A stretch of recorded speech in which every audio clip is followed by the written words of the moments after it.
Ladies and gentlemen, welcome to WIW-TV and our coverage of the Grant County High School Football Game of the Week.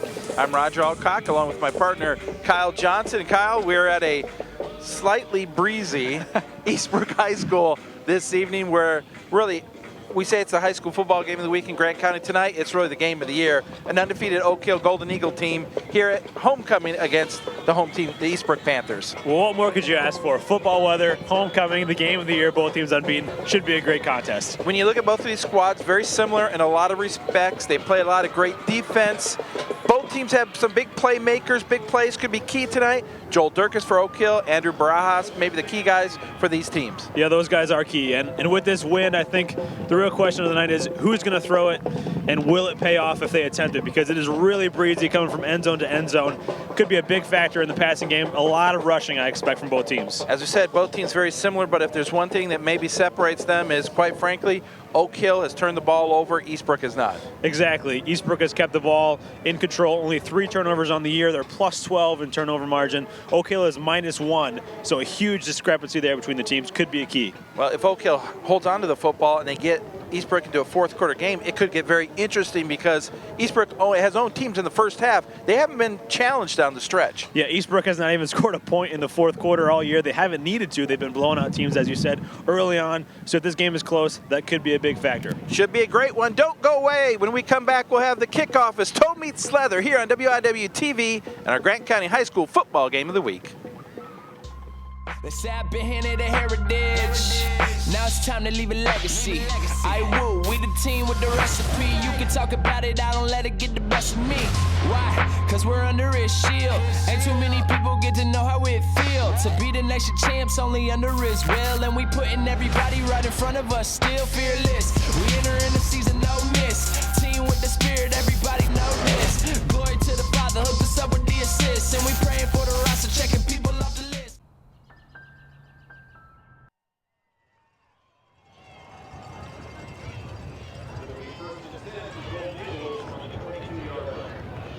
Taken down there quickly, and Oak Hill will begin this ball game with the first offensive possession.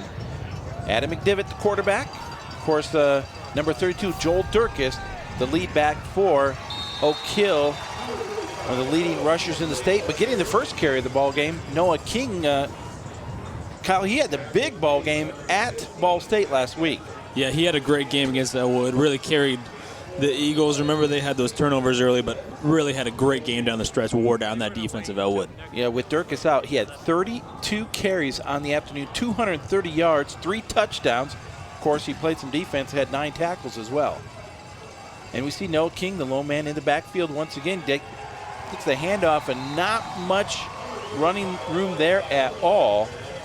And it'll set down now a 3rd down for Oak Hill, 3rd and long, really, 6. And going into the teeth of this wind, well, I don't know if he can put it up in the air going against this wind or not. Yeah, we saw pre-game Eastbrook was trying to throw the ball into the wind, and it looked difficult. Oak Hill throws the ball even less than Eastbrook does, so we'll see. Pitch back here. Out on the right side, breaking in one tackle out across the 30 to the 35, out to the 37-yard line. That was Christian Livingston with his first carry. And I don't know that we've seen Durkis into the ball game yet, have we? I don't think we have. He didn't play all of last week, but I think Eastbrook's a little bit different of a monster than Elwood was, so I wouldn't be surprised if we see him soon. The coaches said he'd probably be 90% at least for this game. Well, in the paper they talked about how Oak Hill would be fully healthy for the first time all season, but we have not yet seen Joel Durkis. Noah King once again taking the handoff, working his way for about a yard, not much more. And number 36, Will Bratcher, in on the tackle. Will Bratcher, not your prototypical nose tackle, but he gets the job done. Will only, about 5'10", 155 pounds. You don't normally see that in the nose tackle position, but he plays extremely low, gets penetration, and makes a lot of tackles from that position. Well, he's very quick on the line, too, which makes it difficult to block for an offensive lineman. 2nd down and 9 for Oak Hill. We're just underway here, first quarter of the Golden Eagles. Here's McDivitt with the keeper. turns it up across the 40 to the 45-yard line. Gain for McDivitt of 6 yards on his first carry. And, of course, as we expected, Oak Hill, much like Eastbrook, will just grind it out on the ground. Yeah, particularly in the wind tonight, but normally that's just what they're going to do. So I don't imagine it changes their game plan much at all. No, I think the elements actually play more to the favor of Oak Hill than Eastbrook because Oak Hill has just run. They don't pass the ball a lot anyways, but with this weather, definitely not going to see a lot of pass attempts from the Golden Eagles. And I think they would love nothing more on this first drive than to take the crowd out of it. Slow, methodical drive, that's what they're all about. If they can get a first down here and keep the drive going. Look at who's lining up now in the backfield for the Golden Eagles. That was big number 70, Owen Perkins. Manoa King's carry results just about, no yards really on that play. And so it's 4th down and 3 for Oak Hill. Yeah, Andrew Rumpel on the tackle for the Panthers. Great penetration. Didn't really matter who was blocking it. The Eastbrook got to the ball carrier quickly. Well, let's see what Oak Hill does here. They're lining up like they're going to go for it in their own territory on 4th down. And once again, the jumbo package with Perkins. And nowhere going for Noah King. He got maybe a yard, but he's well short of the first down. And so the Eastbrook Panthers defense pretty fired up with that stop, and they'll take over on downs. I think two things really need to be focused on for both teams. That's special teams and defense. Eastbrook there, the first defensive stand of the game, excellent. But don't forget, Oak Hill would have been punting into the wind in that situation. Yeah. Probably not the worst idea to go for it because the punt probably wouldn't have gained a lot of yardage for them. Well, Noah King was stopped for virtually no gain on his last 2 carries, so the first drive for Oak Hill stalls out at the 46 yards. So great field position here for the Eastbrook Panthers, and they're led out of the huddle by their quarterback, Jackson Liddick, the handoff to their fullback, Luke Elliott. Well, we're going to check in really quick with our third man here tonight down the sideline, Zach Allen. Thanks, Roger. I managed to catch up with both coaches before the game, and both of them are very curious about the special teams, definitely with this win. And also turnovers is another big thing for both teams. They both struggled last week with some turnovers, but today is they want to change that. And also for Eastbrook, they have a huge crowd, definitely great energy, and so it's definitely something to keep an eye on. Back to you, Roger. Thank you very much, Zach. That's kind of what we talked about in the pregame. You see on the replay here, a pickup of 7 yards for Baras. Didn't look like there was going to be much there. Yeah, Andrew Baras, I think, is a mismatch for the Oak Hill defense. He's so small and low to the ground, yet so quick. He can have big plays quickly. Liddick on the rollout, going deep towards the end zone, overthrown, and look that time, Joel, that the receiver maybe slowed down a little bit, and there is a flag on the play. Well, there's a flag, but there you just see the effect of this wind. It looked like that ball was going to be perfect and then just kept going. That is how windy it is here, definitely affecting the pass game. I was going to call you Joe Johnson for the second there. Kyle, we'll take a look at the replay here as we wait for the penalty. Yeah, there you just see the ball just keeps going. No indication that it was going to come down where the receiver was.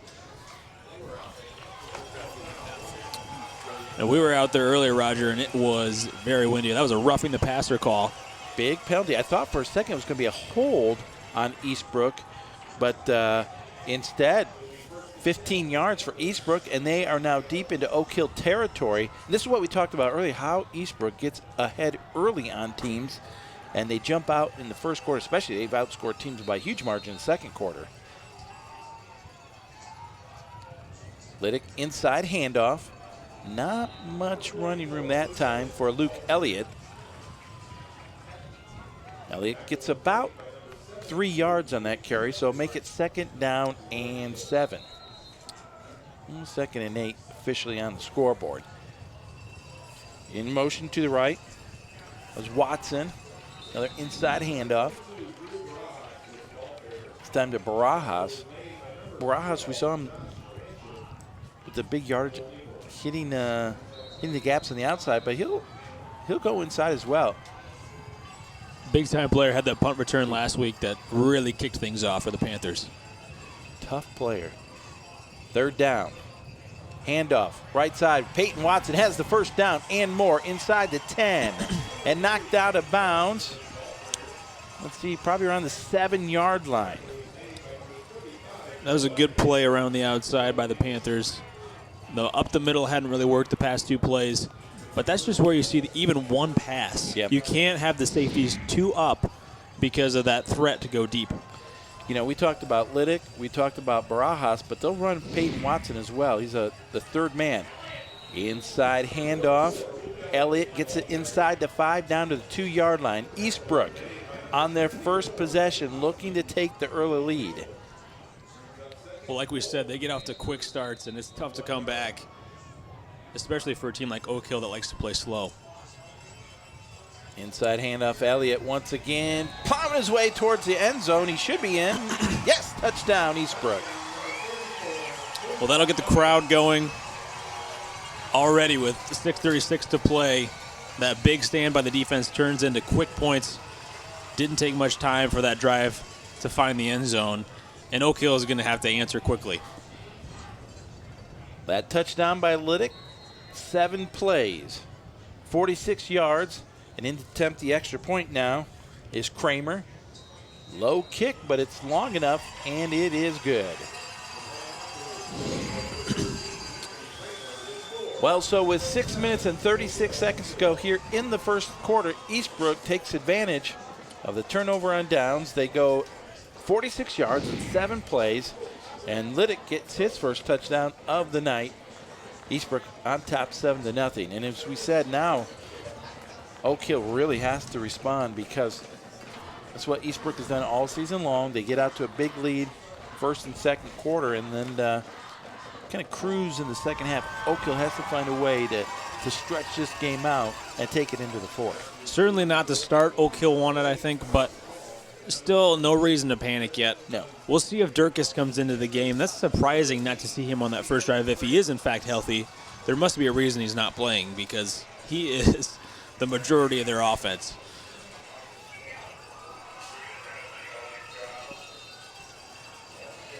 Adam McDivitt along with Christian Livingston deep for Oak Hill to return the kick. Here is Kramer. A low line drive. He's trying to keep it away from Livingston. Oak Hill gets it out to the 27-yard line. On the carry, or on the return that time for Oak Hill. I think that was Transier, but I could not see the number. So it'll be 1st and 10 for Oak Hill. Ball will be spotted at the 28-yard line. Another interesting dynamic with the fact that Eastbrook scores quickly is they're going with the wind offensively right now, which really helps. Oak Hill's having a tough time already going against the wind, and now they're down 7 points. Maggard split out wide to the right for Oak Hill. Noah King, the lone setback. Here's the pitch and hit in the backfield and taken down for a loss. That is number 42 for Oak Hill, Wes Transier. Boy, great speed on the defense from Eastbrook. Getting in their gaps and attacking the ball player. You see 3 or 4 black jerseys all around the running back. Nothing you could do there on the outside. Coming up to make the tackle that time. I think that was Will Bratcher in there for Eastbrook. A loss of 3 on the play. It'll be 2nd down and 13. McDivitt pitching here. Out to Livingston. Oh, and he's going to go down for another big loss. Back at the 20-yard line. Zach Kettering with the stop. And right now, Kyle, the defensive front and the linebackers for Eastbrook, they're just getting into the backfield. Yeah, just getting around the offensive line. The outside players, the cornerbacks, the safeties, the linebackers, getting around to the outside, containing the running back for Oak Hill. 3rd and 16. McDivitt on the rollout. Hemmed in, gets away from one tackler, but then is taken down at the 21-yard line. Short gain. Just Eastbrook's defense so far is the difference in this game. The first stand and the first drive for Oak Hill. And now you see the speed, the team defense, the team mindset for the Panthers in attacking whoever has the ball. This time it was McDivitt looking like he was going to pass. Nothing down the field, and no way he was going to get the first down in that situation. Well, now Maggard is back to punt for Oak Hill. He's going to have to kick into this wind. And look at where Baras is lined up. He's only at the 30-yard line. A low kick that actually is not that bad of a result for Oak Hill considering this wind. It rolls dead at the 49-yard line. But Baras was only 10 yards behind the line of scrimmage. I mean, that was a great kick Yeah. considering how gusty it is here. But, yeah, Baras wasn't even looking to return that very deep. And field position so far is being won by Eastbrook. They're the faster team anyways. They're getting great field position. Oak Hill is not. We'll see if Eastbrook can do anything with this drive. It'll be 1st and 10 for Eastbrook. Jackson Liddick, the quarterback, under center. Watson in motion, gets the handoff. Inside the 45, turns it. Gets first down yardage and a yard more as he gets inside the 40 and down to the 38-yard line. This matchup is a little bit of size versus speed as well. The Panthers very quick on both sides of the ball. Oak Hill a little bit bigger, more physical, and right now speed is winning that battle. Watson 11 yards on that pickup. First down for Eastbrook. He gets it once again coming this way. Actually, that's Baras on the handoff. Not a bad gain as he gets 4 yards on first down. And Eastbrook is getting 3 or 4 yards per play. Here's the replay, and there you just see the jet sweep around the outside, and Baras cuts it back, and he's got lots of options. He can keep going to the outside or cut it back. Both things are working. Inside handoff. No, it was a fake to Elliott. Baras then takes the ball, gets a first down for Eastbrook inside the 30 down to the 26-yard line. It's about the third or fourth time Baras has run to the left side of the field, really attacking. Not sure if that side of the field is weaker for Oak Hill, but they're using Baras' speed on that side of the field. They line up with the power formation that side of the field. Luke Elliott with the carry. Baras already has 22 yards and only 4 carries. There's a little bit of a lightning and thunder with Elliott being the thunder, Baras the lightning, and there you see the mixing it up. It really catches the defense off guard. Working quickly. Liddick keeps it inside the 20. Well, the defense was all over Luke Elliott, so Liddick just pulled the ball right out of Elliott's pocket there and turned it upfield. Nice gain. Sets up a 3rd and 2. You throw in the read option, and then it's just really difficult to stop all 3 of those attacks. Liddick doesn't carry a lot. That's, in fact, his first carry of the ball game. Averages just a couple carries. But that one was a good one. And on the next play, it's a first down Eastbrook. So right now, it's all Eastbrook here in the first quarter. Now you see the tempo from Eastbrook. You add that as another factor that this defense has to worry about. Peyton Watson on the carry. First down, gets 6-7 yards on that carry. And they move quickly. Yeah, Eastbrook is really moving the ball quickly. Here's Elliott, right side. Not much running room there.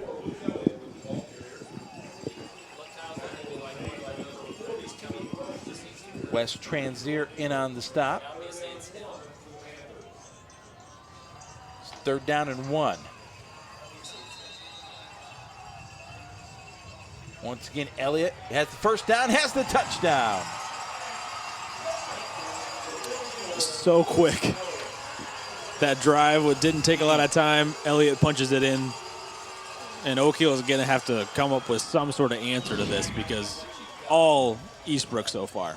An 8-yard score here from Luke Elliott, his 2nd touchdown of the ball game, and there's still 2 minutes here in the first quarter. Kramer's extra point is up and good, but just like that, the Eastbrook Panthers go on top 14-0, and good night.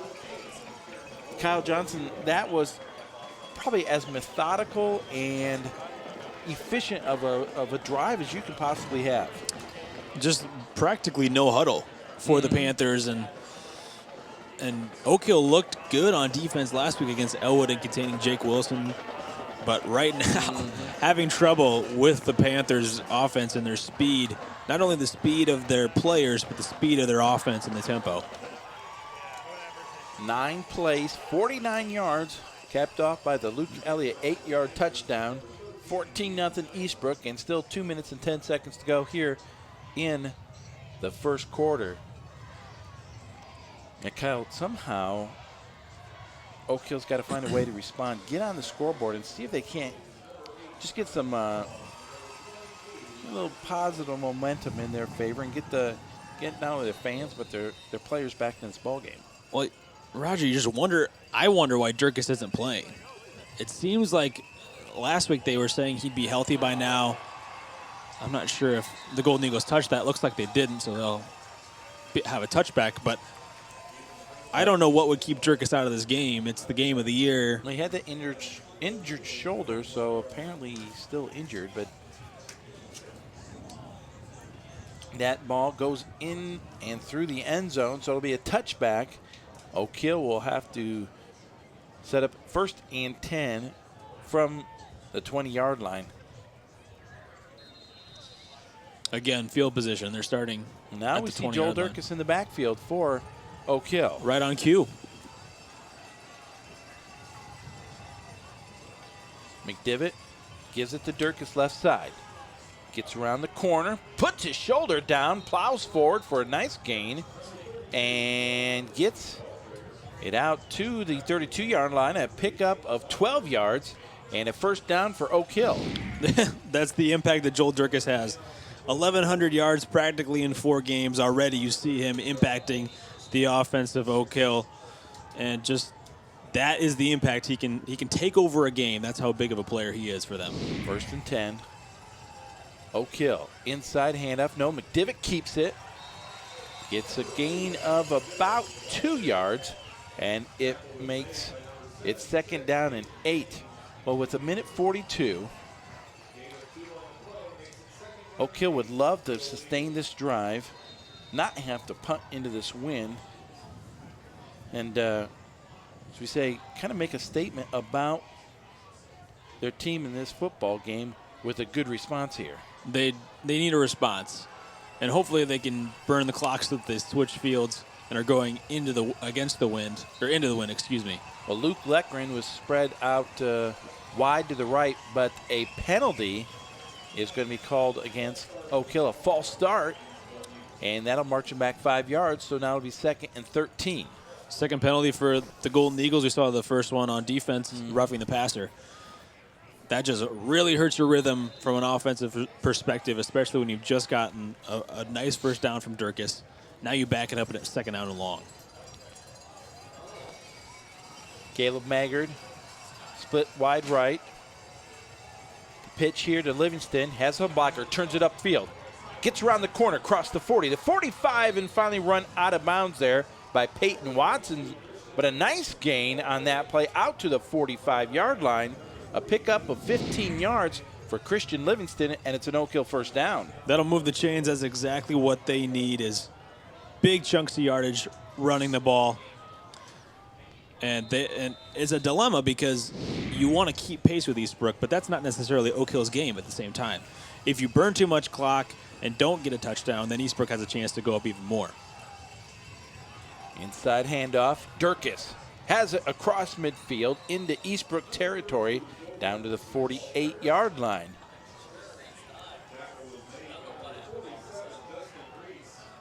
Reese in on the tackle for Eastbrook. 2nd down and 3 now after a gain of 7. All of a sudden, Oak Hill seems to have found their rhythm, moving the ball pretty easily through on the ground. Should be the last play of the first quarter. McDivitt has Noah King, keeps it, turns it upfield. Has it inside the 40, down to the 35, almost broke that one loose as he gets it down to the 33-yard line. An Oak Hill first down, and now they're feeling a little bit more confident in their game. The offensive line is getting good pushes as opposed to the first 2 drives. Now Oak Hill, the offensive linemen, are really driving this defensive Eastbrook back. Well, that play will indeed be the final play of the first quarter. But it was all Eastbrook in that first quarter. They had drives of 46 and 49 yards, capped off by Luke Elliott touchdowns, and they have the 14-0 lead as we move into the second quarter. We're going to take a break. We'll be right back. You're watching Grant County High School football on WIW-TV.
Back to live action. Joel Durkis on the carry. First down, Oak Hill, as they are on the march. This drive started back at their own 20-yard line. 6 plays, they've moved it down to the Eastbrook 30. They have a second down and 6 now. Durkis on the carry. But for Durkis, that's only his 3rd carry. That's 24 yards. You got to believe he's still nursing that sore shoulder. Yeah, it appears that way, but it's a good sign for Oak Hill. They're finally settling in, moving the ball. McDivitt with the keeper, turns it upfield. Looking for that first down, and he's got it. He's down to the 21-yard line. And number 16, Zach Kettering, in on the tackle, but it's another Oak Hill first down. Their best drive of the evening, no doubt about it. Their first 2 really stalled, and we got a pretty good sunset going on right here in the west end zone. But, yeah, Oak Hill looking better in this 3rd series. Finally, maybe settling in, maybe a little bit nervous to begin this game, but looking like the Oak Hill we've come to know. Maggard and Transier split out wide to the right. This time Durkis is hit at the line of scrimmage. No gain on that play. So it'll be second down and 10. Now we get to see some of the coaching aspects. Oak Hill seems to have made a couple adjustments offensively. How will Eastbrook respond on defense? Eastbrook amazing the first 2 drives, really quick with the ball carrier and shutting down this offense, but now Oak Hill is starting to move the ball a little bit easier. Second and 10. Ball's at the 21-yard line.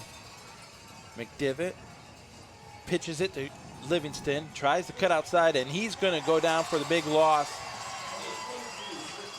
Back at the 36-yard line, a loss of 6 yards. And that's probably the second time where Livingston has tried to stretch it wide, and the Eastbrook defense has hemmed him in. Well, you can't really tell from this angle, but Eastbrook really stacking the box. Not deep safeties. One safety that's not deep. They're expecting run. It'll be interesting down the stretch to see if Oak Hill tries to counter that, maybe throwing the ball. But right now, Eastbrook really expecting the run. Yeah, they were really loading up front. See the deepest defender only about 6 yards off. Under pressure, McDivitt on the run, rolling right, fires on the run, and it is incomplete, intended for Caleb Maggard, and I think that one that time was broken up by Tyler Bennett. Yeah, great coverage by Bennett. That was man coverage, a rollout from McDivitt. He had one-on-one on the outside. That is all Bennett's coverage, getting his hand in there, deflecting the pass away. Well, on 4th down and 15, with the wind at their back, and at the 26-yard line, Oak Hill's going to go for it. Even if they punt it out of the back of the end zone, they only gain 6 yards, so they'll see what they can do, try to convert in the 4th and 15. McDivitt rolling to his right. Under pressure, And he's going to be sacked back at the 35-yard line. That's the one thing, or probably the last thing you didn't want to have happen, is to lose yardage on a sack.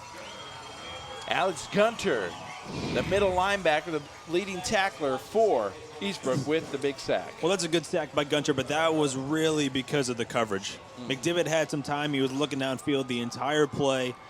Nothing down the field. That's what we call a coverage sack. And McDivitt was the benefactor on that because of the coverage deep. Well, the Oak Hill drive, which looked very promising, stalls after 11 plays. And for the second time, they turn it over on downs. Liddick under center. Hands it off to Peyton Watson. He's got some running room, hit from behind.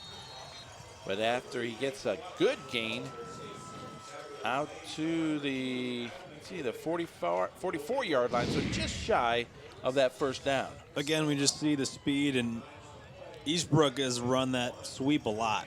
Yep. Because they're so fast on the outside, and it looks like it's wearing Oak Hill out a little bit, and this would be really demoralizing for the Golden Eagles if Eastbrook scores again. Well, they can run it to Watson. They can run it to Tyler Bennett, to Baras. This time, once again, it's Watson. Big gain across midfield into Oak Hill territory and hauled down at the 48-yard line.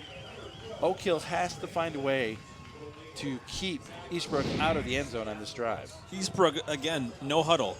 Just jet sweep, one play, jet sweep the next play. Same exact play, and Oak Hill can't stop it.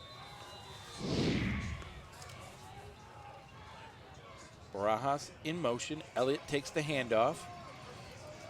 Just puts his shoulder down and gets the gain of about 3 yards.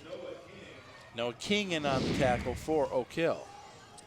Just this time they go inside with the power. You really get the sense the Golden Eagles need a stand defensively to get their offense going. Bennett just being patient, tries to turn it upfield. Not much running room there. Once again, Noah King in on the tackle for Oak Hill, along with Josh Duranchik. And Josh, you'll hear his name a lot when you talk about defense for Oak Hill. King leads the way with about 8 tackles game. Duranchik with 7. And did Oak Hill jump offside, or were they drawn up? Nope, offside's Oak Hill. And so now a 3rd and long 5 will be a 3rd and very short. I was going to say this is most likely 4-down territory anyway for the Panthers. They're going into the wind. Yep.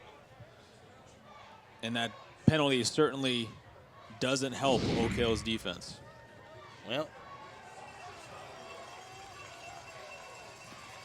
that is enough for the first down. I wasn't sure how the officials were going to mark that up, but it will be 1st and 10 for Eastbrook. They haven't moved the chains yet. I think Coach Bud Osmond is questioning that spot. He thought it was maybe, even though it said 5, it was about 5.5 yards. But the chains, like we said, have not moved. Are they going to measure it, perhaps?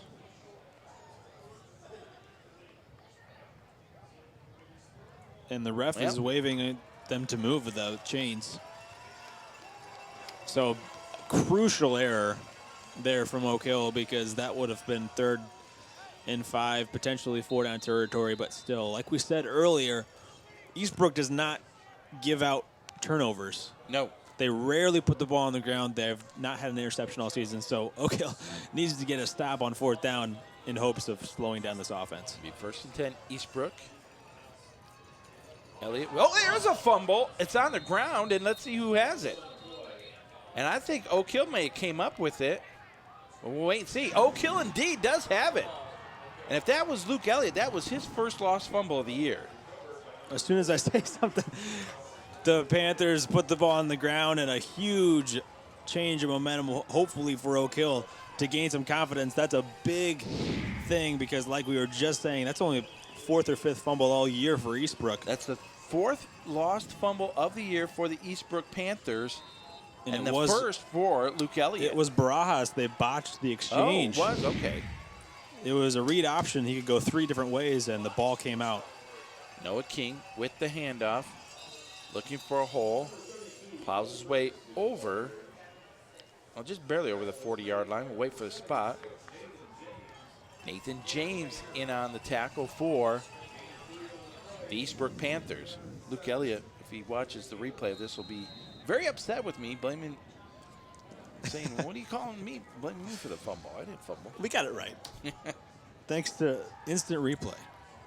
Second down. Christian Livingston, the tailback. Keeping it is McDivitt, the quarterback. Gets it out across the 43, let's see, to the 44-yard line. So with that gain, it'll be third down and a long 3 for Oak Hill. They really need to convert right here. Well, they need to convert, but I think more importantly, in the future for this game, they really haven't had time of possession in their favor offensively. They've had 2 drives that have stalled, one that looked like it was going somewhere, but they are a ball control offense. And Eastbrook's defense hasn't been out there as long as Oak Hill's has. Look at Eastbrook, about 8, 9 guys up at the line of scrimmage. That ball was, I thought, bobbled for a second. King is hit short of the yard to make for the first down. In fact, with the pickup of only about a yard, they'll be 2 yards short of the first down. Well, that was actually Durkis, and Oh, there you see the replay. He did almost lose that ball, but got control of it. His momentum didn't really get his feet moving because he was concerned about controlling the ball. Well, it's 4th down and 2. Their own 45-yard line. Oak Hill's already gone for it twice in 4th down and came up short. But down 14-0, looks like they're going to go for it again. But there is now a timeout on the field called for by Eastbrook. Yeah, Eastbrook was in a punt return formation and looked like Oak Hill was thinking about going for it. But now they are with the win, so if they punted, could change the field a little bit, pin Eastbrook back deep. Still, though, down 14 against this offense. Yeah, and the clock is moving quickly. This game moving along very quickly. Only 6 minutes and 8 seconds remain here in the first half. You know, Oak Hill needs desperately to get some points on the board going into the locker room here at the half. Just that turnover from Eastbrook, not being able to capitalize that. Let's check in with Zach Allen down on the field. Thanks, Roger. I managed to catch up with the coaches before this is going on right now. And also with the offense, I had to ask the coaches exactly what Mic trouble there from Zach. We'll catch back up with them in just a little bit. There's a lot of trouble on that field right now with all this wind. It's wreaking havoc. We can just blame everything on the wind. All right, well, it's 4th and 2 from the 45. McDivitt hands it off to Durkis, and he's going to be stopped short of the first down. Now, he fell forward, and with the spot here, he may have got that first down. It depends on which official they look at. The near side official gives him the first down. The far side official has him a little bit short. Boy, it is close. It looks like he's short. They might measure just to make sure. They are going to measure, but I think he's going to be just a little bit short. It appeared from our angle like he was, although the official on the side of the press box gave him a better spot than the far official did. Now, I want to tell you what, this is an impressive Eastbrook defense. They've given up only an average of 8 yards a ball game. They're excellent against the run. But this is not the same Joel Durkis that I watched early in the year.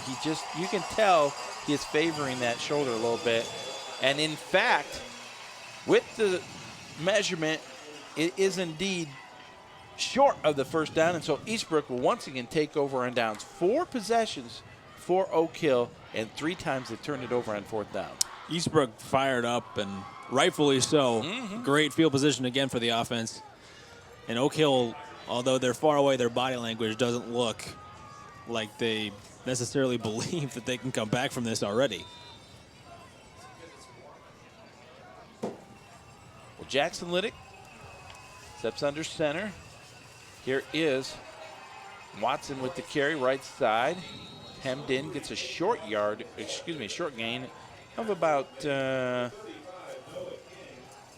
43 yards. As long as Oak Hill allows Eastbrook to get yards on these sweeps, that's all they're going to run. And we've seen them do those plays over and over offensively. 2nd and 7. Luke Elliott, the fullback, in motion. Now here's a reverse to Baras, and he's got some running room. Left side, 40, 35. Makes a cut at the 30 to 25. Down the sideline, still on his feet. Cuts it back to the midfield. He's going to go 10, 5. Touchdown, Eastbrook. And there's the big play we talked about from Andrew Baras. Wow. That was incredible by Baras. Unbelievable. It looked like he was going down at least twice. But just the speed and the agility and the quickness. He's only 5'4", but he is so quick in space. There you see the size from Oak Hill. Can't do anything against that type of speed. Cuts back in the open field twice. And already 3 scores up for Eastbrook. 17th touchdown of the year for Andrew Baras on that 44-yard scamper. The extra point is up. It is good, and with 5:17 to go here in the first quarter, Eastbrook now on top, 21-0. Here's the replay. Let's take a look at this. First of all, great call on the reverse because they've been running that jet sweep. Opens up the field, but then the individual effort from Baras. Look at these cuts. And he looks stopped there and then cuts it back, breaking arm tackles as well. He's little and quick, but still you can't bring him down. Unbelievable speed, unbelievable quickness by Baras. And this Eastbrook team looks unstoppable. This was an Oak Hill defense that looked formidable last week against Elwood, and the Panthers are making them look silly right now. Well, Oak Hill, as we said, undefeated coming into this ball game at 6-0, 4-0 in the CIC. They've been outscoring their opponents by an average of about 38-15, so they've had a very good offense. They've had a very strong defensive team, averaging 400 yards a ball game. But right now it's all Eastbrook. We talked about Eastbrook, the first and second quarters being theirs, and they're proving us right now. 21-0 in the first half. Kramer with the high kick, and a fair catch is going to be called for and taken right at the 31-yard line. That fair catch made by Reed Newhouse, and one more look at the touchdown. I mean, what can you say? Baras, that is some special stuff. He's a great player, big heart, very small, 5'4", but he is a tough player. Yep. And very quick, as you could tell. Only 130 pounds, but he plays much bigger than that. Well, 5:17 remain here in the first quarter. We'll see if Oak Hill can get something going here. Get a drive going. 4 possessions, as we said, and all 4, they've turned it over on downs. And now here's a penalty flag, penalty marker, and it's going to be an offsides against Eastbrook. So a rare mistake here in the first half from the Eastbrook Panthers. Yeah, it's their first penalty of the game. Oak Hill has had a few, but so far, Eastbrook, that's about the first mistake they've made all game. Well, there's a huge crowd here tonight at Eastbrook. You get to see with your camera over there the Oak Hill sideline. They brought a bunch of people here, and they were pretty fired up about this football game. But right now, not a lot for them to cheer about. That's an understatement. There's a false start. I think that was Perkins who just flinched just a little bit, and so Oak Hill will give those 5 yards right back.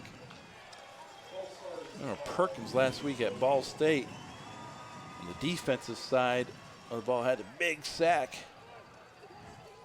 in the second half of that ball game. But that's what a speedy team and defense will do. The offensive line is looking to be aggressive coming out from the snap, and if you mistime it, you're going to get a false start penalty called on you. Maggard is split wide to the right for Oak Hill. Noah King now in motion. Here's the fake pitch. McDivitt's going to run with it, turns it upfield. Makes a man miss across the 40. Out to the 43-yard line to the 44. What a run by Adam McDivitt for the first down there. Boy, he really took nothing and turned it into something. Great penetration again from this defensive line. of Eastbrook, and McDivitt a good effort to get away from some tacklers and turn that into something positive. You know, we talk about the speed of Eastbrook, but Oak Hill's got some speedsters as well. McDivitt, one of them. Livingston, another. That time, really nifty run. Yeah, good effort by McDivitt. But again, Oak Hill has speed, but so does Eastbrook, and I think that's where they're having a hard time outside. Oh, there's a fumble on the snap. We'll see who has it. Eastbrook's got it. Well, wait a minute. We're waiting for the officials. Oh, there was no play. There was no play. There's going to be a penalty on Oak Hill. So normally you hate penalties, but if you're an Oak Hill fan, you love that penalty. Yep. I did not see the flag. Checking with our spotter, Corey Key, he says he didn't see the flag either, but the official came in and certainly said there was. Well, there was about 3 offensive linemen that moved forward before the ball was snapped. I think it was a good that's call. what the confusion was. I just never saw the flag fly. Going deep, looking for Maggard over the head of the intended receiver. In fact, it was nearly picked off that time by number 7, Tyler Bennett. And that's where Caleb Maggard for Oak Hill, the wind is at your back. You just got to keep running to that ball because it's going to continue in the air once it catches that wind. And you see him slow down a little bit, but if he would have kept running, he would have had a better chance to catch that ball. Now, McDivitt doesn't throw a lot. 21 pass attempts coming into this ball game, but we've seen him throw a little bit tighter spiral than we saw in that last play. 2nd and 15 now for Oak Hill. King, the lone setback, pressure, no, down goes McDivitt back inside the 35, back to the 33. He didn't see it coming and he had no chance. Yeah, Blaine Altum for the Panthers on that defensive edge. Just the quickness to get around the offensive lineman. No chance for McDivitt. That's his blind side. Didn't even see him coming. Well, with the big lead, with the win, Eastbrook's just lining them up. 7, 8, 9 guys along the line coming at Oak Hill, and they can afford to. They can afford to do whatever they want on the defensive side. Exactly. Oak Hill's not primarily going to pass the ball anyways, in this weather especially, and that's just where you don't have the threat of a passing game. You can load the box and look for a run every time. It'll be 3rd down and 20. Now there's a timeout out on the field. The Oak Hill Golden Eagles and the Eastbrook Panthers coming to you from Eastbrook High School. Of course, next week, actually, we're going to talk about Wildcat Week. Weeknights at 7:30 p.m. Catch up on all the Indiana Wesleyan University athletics action. Talk with players and coaches. We'll start up a new season next week. All new season of Wildcat Week. I don't know what we're going to do this year because our veteran producer graduated. But well, Zach Allen is the new producers. I am back, just in a different role. I'm not Wildcat Week anymore, but you're still the host, so there's still stability there. Familiar face on the set. Stability or instability, depending how you look at it. Take a look at the crowd here. Kyle, we got here before the game, and there were Eastbrook fans in the stands about 5:30. Oh, and it's freezing. Yeah. Dedicated. And like we said, Oak Hill's filling up the stands across the other way. On the throw, that time to Maggard and off his hands. But once again, McDivitt had about a half a second to get rid of that one. Yeah, McDivitt took a shot. Good throw considering. That was a catchable ball.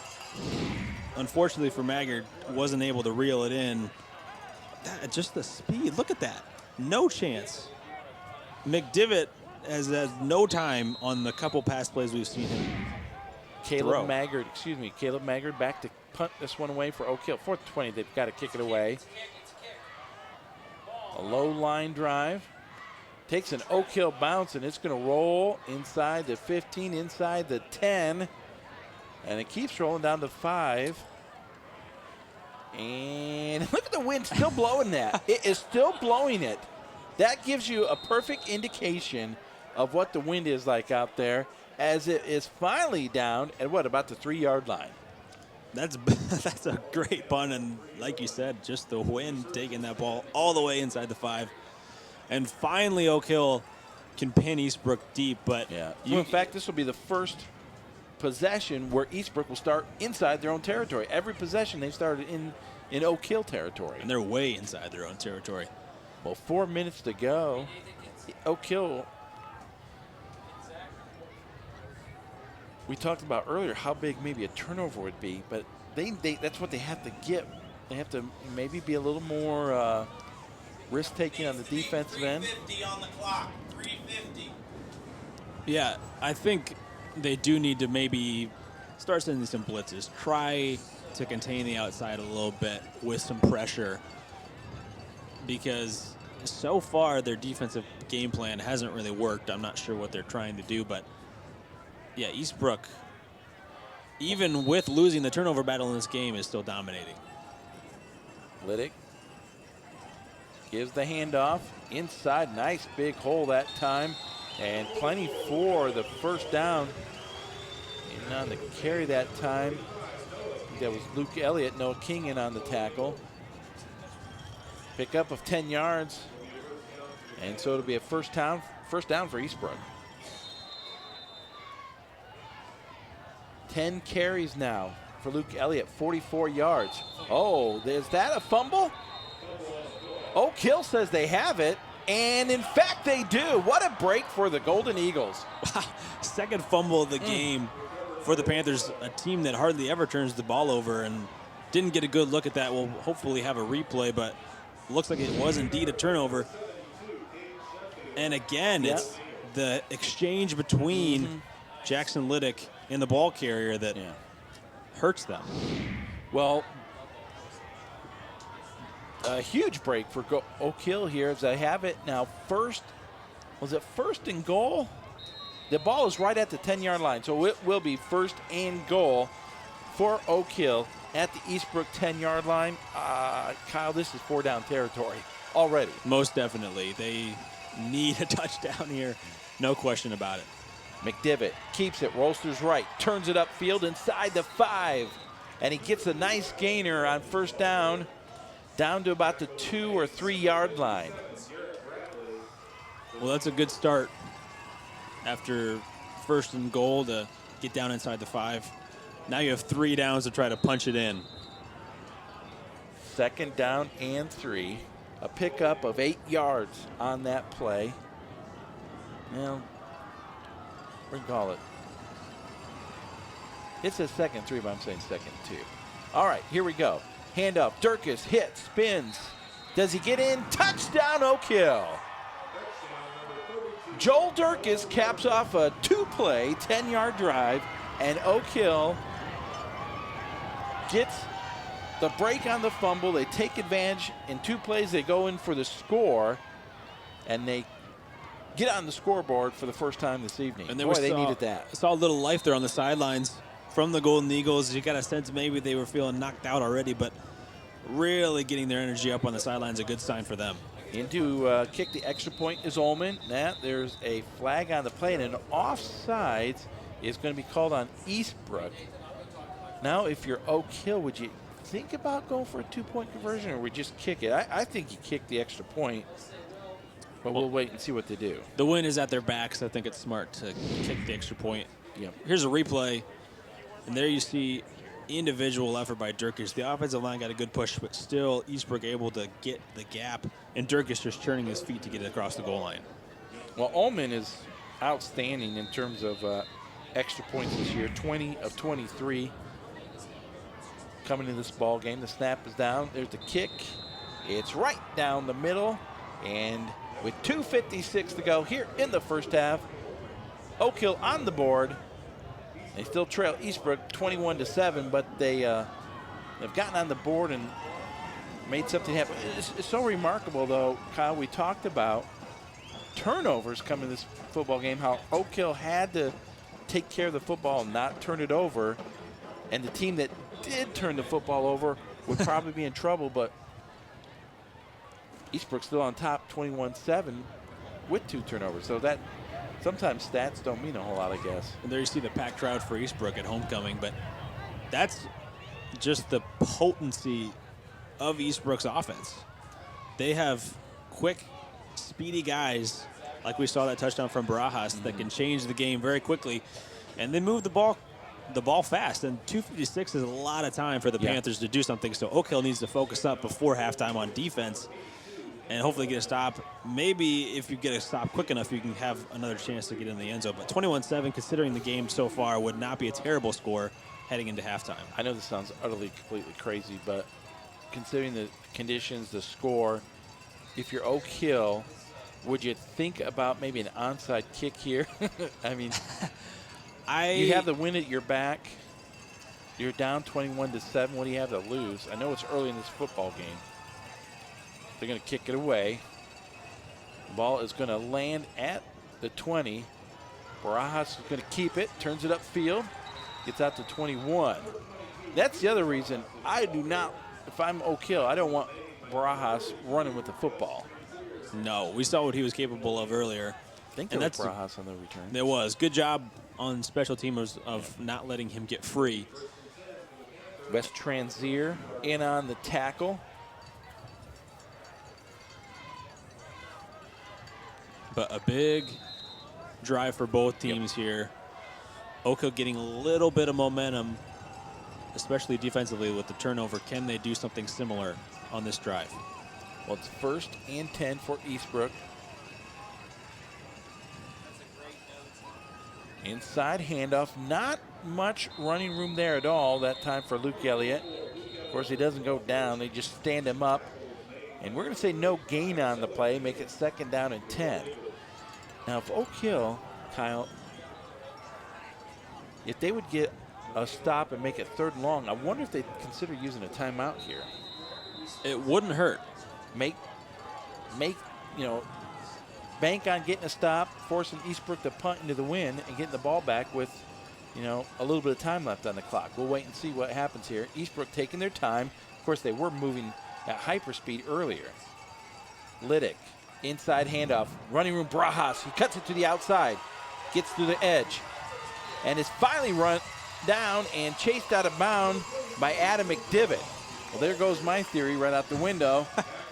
Andrew Baras with another big carry that time. Pickup of some 17 yards. And now Andrew Baras gives the Eastbrook Panthers not only a 1st down out to the 39-yard line, it gives them much better field position. 83 yards already for Baras on only 6 carries. Of course, the highlight was the 44-yard touchdown run.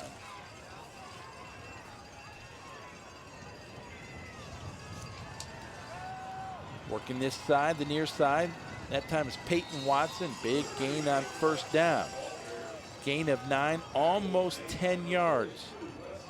Boy, I tell you what, Andrew Baras, he's a game changer. He really is. But if I'm Oak Hill defensively, I would consider having people farther on the outside of the line of scrimmage to contain that sweep. That's the thing against Eastbrook. You try to stop Baras on the outside, they'll just pound Luke Elliott at you up the middle all game long. You line up to stop Elliott up the middle, they stretch you wide. They got that. It's a great complement of backs, and that time we saw right there Luke Elliott with the nice game. Elliott might carry the ball 20 or 30 times a game and get only 100 yards. Baras will get 150 yards on 15 carries, but it's just as we said, thunder and lightning out there, and very difficult to try to defend. Baras left side, now just turns it upfield, cuts it the outside, breaks a tackle. Still on his feet, brought down at the 40-yard line. He's slippery. Just look at how many people it took to take him down, and he's 5'4". He's a little guy, but his low center of gravity makes him extremely difficult to bring down, especially in the open field. And that's what we're talking about, the jet sweep on the outside. He's cut it outside, but then the ability to counter that play back inside is also a threat to this defense. 2nd down and 3 inside Oak Hill territory. Peyton Watson, right side, has the corner, cuts it inside the 25, down to the 21-yard line. Watson with another big carry. 20 yards that time for Peyton Watson, and he's up over 70. About 78 yards now for Watson. Boy, Oak Hill looks tired on defense, and you can't blame them. They spent a lot of time out there. The speed of this offense is killing the defense, and they hopefully just want to get off the field before Eastbrook scores another touchdown. 32.6 seconds remain here in the first half. We thought Eastbrook would maybe just run out the clock in the first half. Now they're looking to score. Tyler Bennett in motion, inside handoff, Watson. Still on his feet inside the 20, down to the 19-yard line. And now they'll call timeout. Eastbrook will. Be second down and 3, we'll call it. But Peyton Watson, 85 yards now on only 10 carries. I mentioned it, 2:56 on the clock when Eastbrook got this ball. Plenty of time for them to drive the field, and they still have 24 seconds to try to punch this in. Well, now it's time to talk about our next game. It'll be next Friday night, October the 9th, 7 o'clock.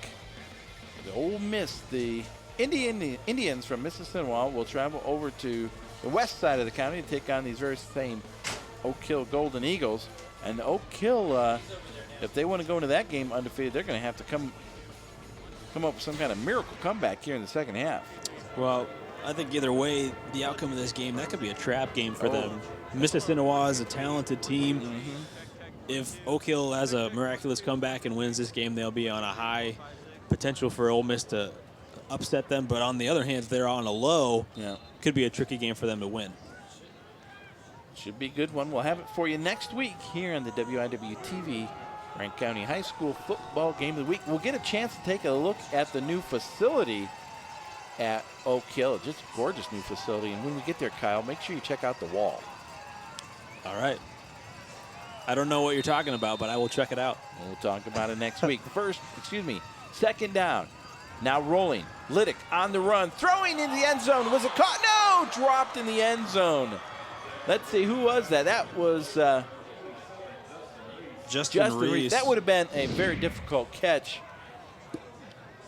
The wind, you could see, I don't know if you see it, but the wind just blew that football about 5 yards to the right. Boy, Reese was wide open. And that's what happens when you're so effective running the ball. The safeties come up.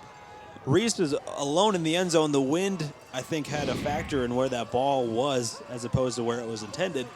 But that's just the thing that Eastbrook is so effective so far in this game running, that passing is wide open when they want.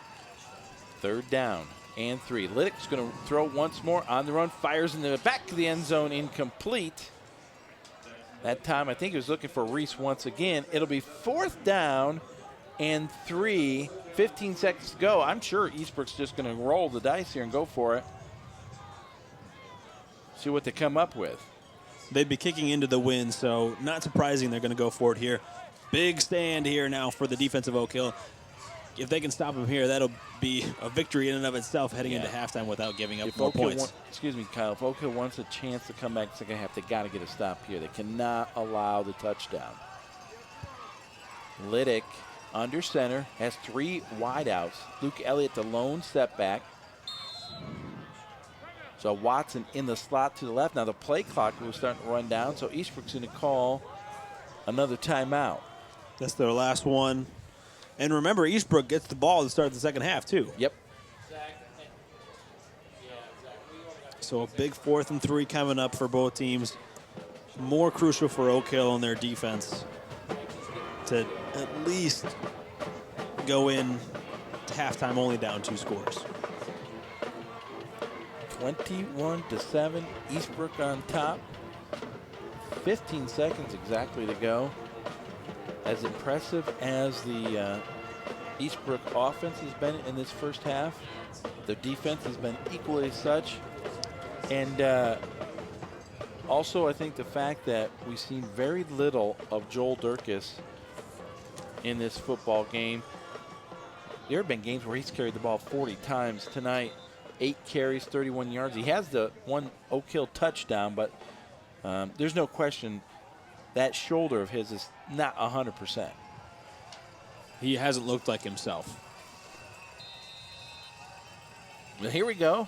Once again, 2 wideouts to the left for Eastbrook. Liddick straight drop. Under pressure, he's on the run. Still on the run, and he's just going to throw it away out of bounds. A good decision that time by Jackson Liddick just to get rid of that. Even though it was 4th down, you don't want to maybe hold on to it too long, turn it over. But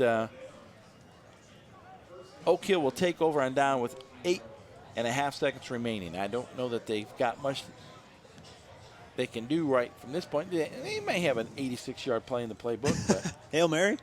The wind's at their backs, you never know. But I still think that's a victory for Oak Hill's defense. Eastbrook was driving like they had been all game, and it's great for the Golden Eagles to not allow more points heading into halftime. Try to make some adjustments and come out. Like we've said, Eastbrook gets out early, and then they just kind of cruise, and they haven't done a lot late in games. And if Oak Hill can start winning the physical battle at the line of scrimmage, who knows? They're not out of this game yet. Adam McDivitt. Looks like he's just going to take a knee here. Well, maybe not. Here's the handoff. Durkis, left side. Gets a couple yards. Maybe a first down. I got more than I thought there. I thought he had about 7 or 8. That time he got 11 yards. Picks up an Oak Hill first down. Well, now it's an 8-yard gain. Okay. You were right. You got to trust your gut. Initially, I thought the official marked it out at the 25-yard line. It was difficult to see from here. There's a timeout on the field now. Oak Hill will call a timeout with 3.1 seconds here to go in the first half. Maybe pull out some old Boise State plays. Boise State trick against plays. the Sooners in the Orange Bowl a few years ago. You never know. It could catch a defense off guard. 3 seconds on the clock. Something could happen. Well, at halftime here at Eastbrook in just a few minutes. We go to our halftime. The home folks here will celebrate homecoming. There's a lot to celebrate so far, No doubt. for the Panthers. But like I said, Oak Hill, more of a wear you down type of team. Second half, they can shine a little bit more. Eastbrook jumps out quick. Can they keep this energy up in the second half, especially if Oak Hill can start to wear them down physically with their size? Well, there's no question, like we talked at the beginning of the ball game, Eastbrook, they're outscoring opponents on average about 44-8. But 40 of those points are coming in the first half. One, they've just owned teams, and so in the second half they played a lot of their second and third string. But it would be interesting if Oak Hill starts to mount a comeback, how Eastbrook will respond to that. They haven't faced that this year. McDivitt still on his feet, rolling, and he's just going to run out of bounds, and that'll be the end of the first half. 21-7, though, Eastbrook on top as we go into the halftime. And again, who would have thought that if Eastbrook was a team that had a couple fumbles, turned the football over that many times? Actually, was it 3 fumbles? 2 fumbles in that football first half. That we'd still talk about them being on top 21-7, but they've had some really impressive drives, and their defense has really stymied this Oak Hill offense. You see the Panthers heading into the locker room for their halftime break, so we'll take a break. You're watching high school football here on WIW-TV and WIWTV.com. They say I've been handed a heritage. Now it's time to leave a legacy. I will, we the team with the recipe. You can talk about it, I don't let it get the best of me. Why? Cause we're under his shield. Ain't too many people get to know how it feels to be the nation champs only under his will. And we putting everybody right in front of us, still fearless. We enter in the season, no miss. Team with the spirit, everybody know this. Glory to the Father, hooked us up with the assists. And we praying for the roster, checking people off the list.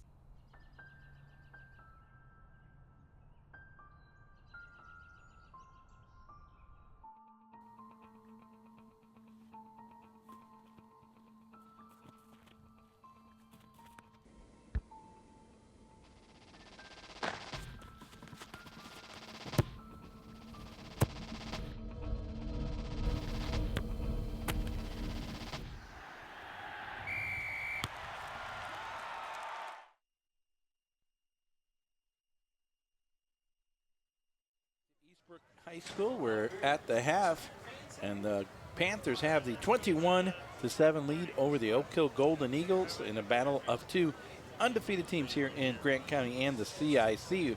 Both teams are out of the locker room at the half, getting warmed up, and Kyle, we're going to watch some highlights here in just a few minutes, but you can see, looking at the screen to the left, it feels a little dark. Some of the lights went out, but in the first half, well, offensively, it was almost all Eastbrook, and there you see Andrew Baras was one of his 7 carries, but he went 90 yards in that first half.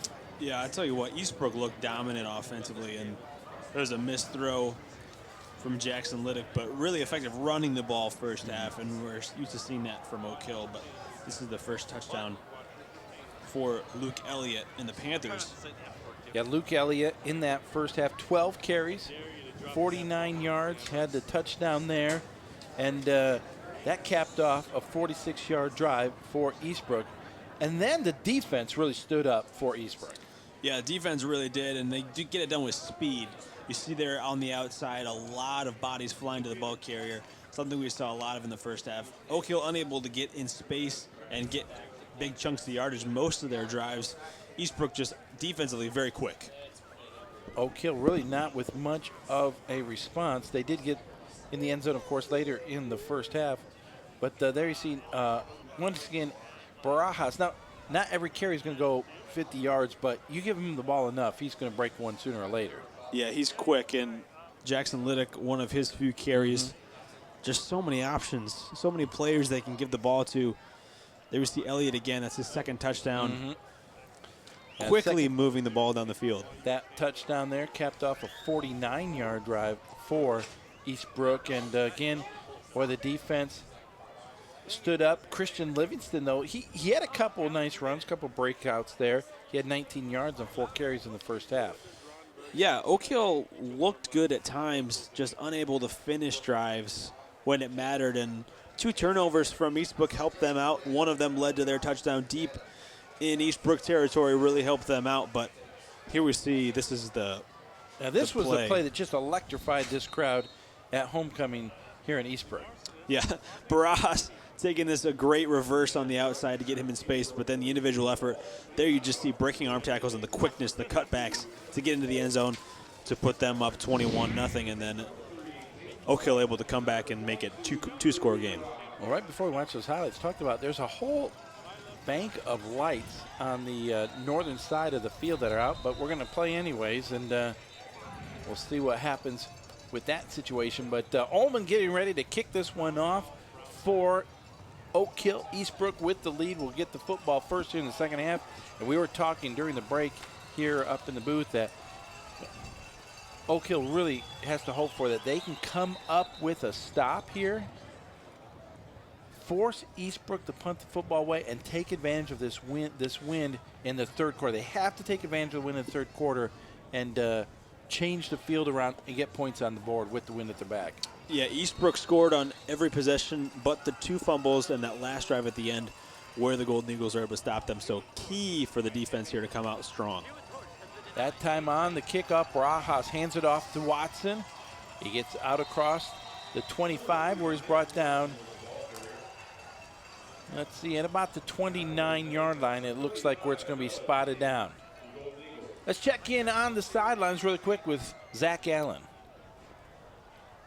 Thanks, Roger. I was able to go over to Oak Hill's side and actually ask him, because I noticed that they've stopped the running and going to some more passing. Adam McDermott and Joel Durkis has been running the ball a little well, but I asked the coaches why that change was, and they just said Eastbrook's defense, they're just fighting for their lives. So we'll have to continue to see in the second half if that's going to be the same story. Back to you, Roger. That defensive front for Eastbrook has just been in the backfield for Oak Hill most of this night. On first down, is there another fumble on the play? It is a turnover once again. Oak Hill has it. I cannot believe this because we made such a big deal about this, Kyle Johnson, how Eastbrook takes care of the football. They don't turn it over. That's their 3rd turnover. That equals their total for the entire season. That's something that Bud Osmond said last week for Oak Hill. Wasn't happy even in their victory over Elwood, gave the ball over 3 times. They clearly have been preached that all week, not to turn the ball over, and in return, turn balls over when Eastbrook has the ball. That's exactly what they've done. The 3rd fumble, huge start for Oak Hill. Well, Oak Hill will have it 1st and 10. Here's McDivitt with the keeper. Spins out of 1 tackle, dives forward. That was almost going to be a loss on the play, but somehow he picks up 3 yards on that. On the first play from scrimmage, Eastbrook turns it over. Luke Elliott lost. Now, this time Luke Elliott really did lose a fumble. And I incorrectly said that in the first half. But that first play from scrimmage could not have gone better for Oak Hill. I mean, we talked about them stopping on 4th down, but a turnover is even better.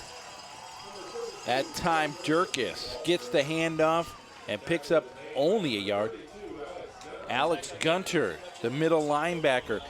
You know, Gunter played both ways last year, and he could play both ways, but they put him on the defensive side only this year, and he's just been a force defensively for this Eastbrook Panther defense. Yeah, he's led the way on defense, and now all of a sudden a tricky 3rd and 6 for Oak Hill after the turnover. Have to convert this.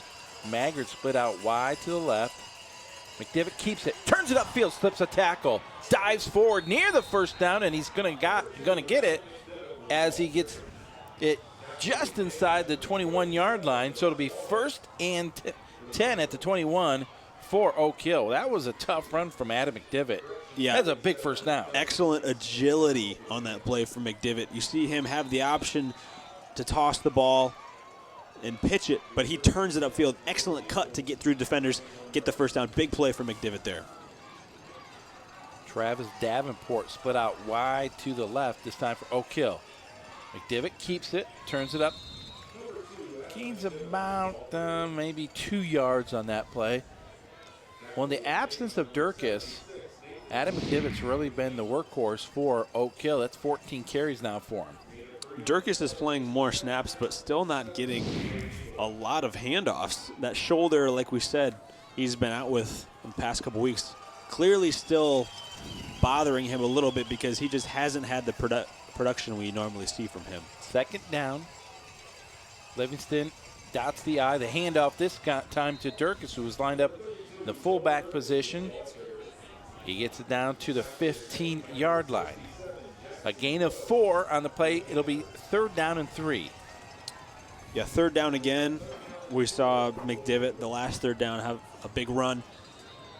Well, let's call it 3rd and 4. Excuse me, Kyle. I wonder if this is 4-down territory. The wind's their back. It's a makeable field goal, but 21-7 with the turnover, you got a sense they need a touchdown to at least scare Eastbrook a little bit. The lone setback is Durkis. Now in motion, Noah King. Durkis gets the handoff. Not much doing there. He gets about 1.5 yards. Well, maybe 2. It'll be 4th down now. We'll see what Oak Hill decides to do. I don't think there's a whole lot of deciding to do. They're going to go for it on 4th down. Big play for both teams. Defensively for Eastbrook, we've seen them bend a little bit, not break too often. Can they stand, and can Oak Hill convert this? 4th and 3. Ball is at the 14-yard line. They need to get to the 11. McDivitt has King in motion. He keeps it. He's hitting the backfield, slips a tackle down the sideline, and does he go into the end zone? Touchdown! Oh, what a run from Adam McDivitt. Great individual effort by McDivitt to breaks tackles on the outside, and it looked like on that tackle he was not down before he crossed the goal line. Here's a replay. I think he rolled over the tackler into the end zone. What a run on 4th down and 3. He goes 14 yards. Well, there's Baras with an opportunity to make the tackle, bounces off of McDivitt. Yeah, and he was not down. Great job by our camera crew, and the replay there, it shows clearly a touchdown for Adam McDivitt with the extra point. Oak Hill now draws to within 1 score as Ullman hits the extra point, 21-14. We've got a ball game, Kyle. We talked about Oak Hill and Eastbrook being different in the fact that Eastbrook scores quickly, They dominate the first half of games. Oak Hill a little bit more methodical. It takes them a while to get into the game, and then the second half they take over with their physicality, and that's exactly the turnovers are proving to being adding up, because Eastbrook had 2. One of them made a difference, led to points from Oak Hill, but now 2 have led to points. Well, Oak Hill goes 29 yards on 7 plays, capped off by the 14-yard touchdown run by Adam McDivitt.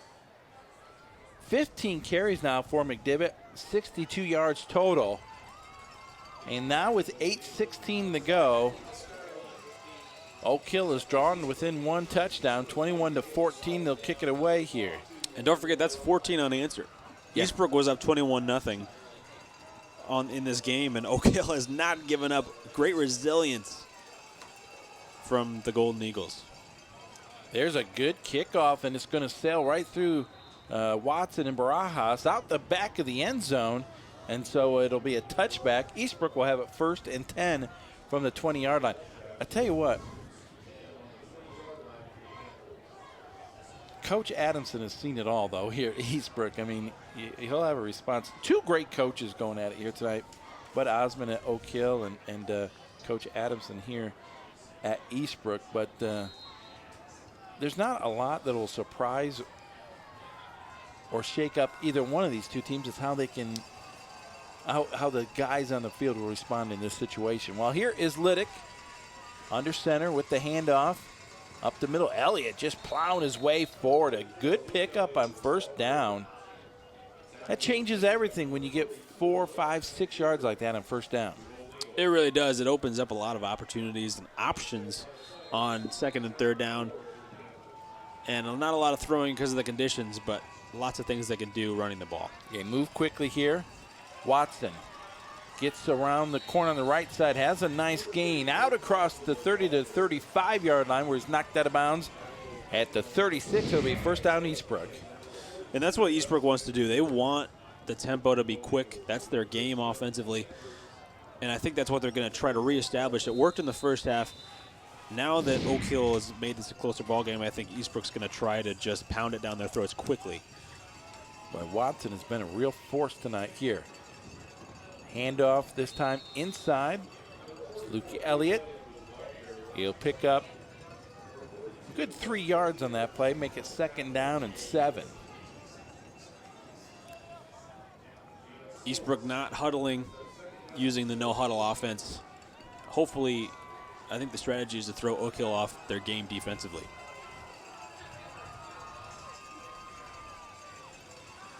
Watson just turns it upfield. Defense forced him back to the middle. Gets a couple more yards. It'll be 3rd down. A long 2 for the 1st. That was the jet sweep play again, but that time Watson, seeing nothing outside, immediately turns it inside, gets some yards. Good play by Watson. Barajas goes in motion. Elliott has it, and he's going to have the 1st down as he gets it out near midfield, out to the 49-yard line. Harrison brings down Luke Elliott, but not before he picks up another Eastbrook 1st down. They have 12 1st downs already in this football game. Barajas once again in motion, gets the handoff. Trying to turn the corner, does get the corner. 1st down, down the sideline, the 30 to 25. Makes the move. 10, 5, touchdown. Andrew Barajas does it again. This time 51 yards. Wow. It was difficult to see from our angle. It didn't look like he had a lot of room on the far sideline. Breaks free. And there were 3 white shirts around him. How did he not get tackled? Just the agility and the quickness. That's almost unstoppable once he's in space. A 51-yard touchdown run from Andrew Barajas, and just like that, with the extra point coming, Eastbrook is up once again by 2 touchdowns. What a game for Andrew Barajas. And we talked thunder and lightning struck twice tonight from Andrew Barajas. Boy, has it ever. It's almost the same play. That left side of the field, the majority of the space being on that side of the hash, and just the agility in the open field, making defenders miss. that's something you can't really teach. And we saw Coach Adamson talking to him. I think I read his lips and said, thank you, maybe was what he was saying. But, yeah, all jokes aside, a great run, again, from Baras. Second time we've seen that. Man, and that just has to, if you're on the Oak Hill sideline, that just, you're fired up after that turnover. You convert it into a touchdown. You draw within a touchdown. You get fired up, and then Eastbrook goes 80 yards. And Baras with the big touchdown run there, but 80 yards in 6 plays, and just like that, you're down once again by 2 scores. Yeah, it'll be interesting to see how Oak Hill responds. That just takes the wind right out of your sails. Started the half excellent by forcing the turnover and scoring. Now what do you do? Little pooch kick. And nice job, good hands there, fielding it for Oak Hill. That time, that was Owen Perkins, the volleyball super fan, making the grab. And Oak Hill will have it in good field position, 1st and 10 from the 40-yard line. Yeah, this is just a test of will for the Golden Eagles.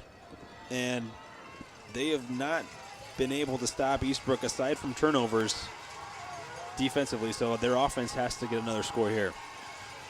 Well, there's a false start right off the bat that time. It looked like Josh Tonchik was lined up in the slot to the left. And it'll be 5 yards marched off against the Golden Eagles. So instead of 1st and 10, it'll be 1st and 15. 6:20 to go, though, here in the 3rd quarter. Caleb Manger checking back in for Oak Hill. I don't think it's time for Oak Hill to panic yet. I still think they can hold to their strategy, which is ball control, long drives, running the ball. But they do need to keep continuing to get touchdowns. McDivitt under pressure. He's going to loft it over the middle. He's got his man caught, complete, inside Eastbrook territory. That was number 22 for Oak Hill. Christian Livingston, who got behind the defenders. That wasn't the prettiest of passes, but it got the job done. I think that's the first completion we've seen all night from either team. And we saw it in the first half, the pressure. McDivitt, though, great throw. A little bit of a lopsided pass, but excellent jumping there from Christian Livingston, the ability to get up after that ball. Yeah, in between 2 defenders. McDivitt keeps it, turns it up, picks up about 4 yards on 1st down. Baras on the tackle. A lot of guys going both ways. And now all of a sudden, with that completed pass, the question I want to know is, will Oak Hill try to do that more? Because we've seen in the first half, Eastbrook look for the run. They're bringing their safeties up. Oh, they're way up. Can Oak Hill expose that, though, is the question. Well, and even on that pass, McDivitt had about a half a second to get rid of the football. Inside handoff that time, nowhere to go. Joel Durkis on the carry.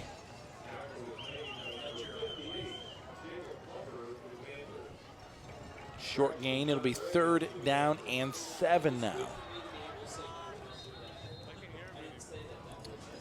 Definitely 4-down territory for Oak Hill no matter what. So you got to look to them to think, okay, we got 2 plays to convert this 1st down. Durkis line up as a fullback. Quick hitter, going deep for Maggard, incomplete, way over the head of the intended receiver. There's a little bit of contact there, but I don't think that one was even, remotely close to being a completed pass that time. Well, the wind's still a factor. Oh, yeah. Even though the sun's gone down, it's still about as windy as it was in kickoff. So you see the ball there just continue to float once it gets under that wind, and not much you can do if the pass isn't thrown exactly on target. As we said, it's 4-down territory here for Oak Hill. 4th and 6. And does Oak Hill want a timeout? Yep, they do. 4:45 to go here in the third quarter. There's a timeout on the field. Eastbrook with the 28-14 lead. Oak Hill with the football. The 38-yard line. They desperately need to get a score back. But Eastbrook took the early lead, Kyle, and they jumped out to that 21-0 lead. Oak Hill started mount a comeback, made it 21-14. But Andrew Baras once again with the big carry and the touchdown. Boy, Baras. Well, you're probably better at math than I am, but 141 yards on 8 carries. What's that average? I don't know. Neither do I. A lot. Even with the new math, it's more than normal, I can tell you that. But, yeah, how huge has Baras been for the Panthers offense? Almost 18 yards a carry for Baras. He averages about 133 yards a game rushing. At 698 yards coming into this ball game, rushing, 217 receiving. McDivitt on the run, going to throw on the run, incomplete, and Oak Hill will have to turn it over on downs. Good defense that time from Eastbrook. Yeah, good defense, and that's tough. 4th and 6. You completed one pass on the night. You have to throw to try to convert that. Difficult when you're running towards the sidelines with the wind being a factor. And, again, Eastbrook taking over on downs, and we'll see if Oak Hill can actually stop them, because last drive it looked like they can't quite do it. But going back to what we talked about pregame, big plays. Baras has had 2 of them, 2 touchdowns for Eastbrook. Without those 2 plays, who knows where we'd be. It could be 14-14. Well, the turnovers have not hurt Eastbrook because of those big plays. And they take over on possessions. They'll have it 1st and 10 from their own 38-yard line. They'd love nothing better than to put together one of their patented 12, 14 play drives and just grind this one out. Here's Baras, left side. Gets around the corner. Now just puts his shoulder down. And then he's finally run out of bounds, but not before he gets into Oak Hill territory. And I'll have a first down at the Oak Hill 49. I don't know what Oak Hill can do defensively unless you put safeties on the numbers, because Eastbrook is running outside like it's their job. Inside handoff, Elliott just plows forward, gets 4 yards on that first down.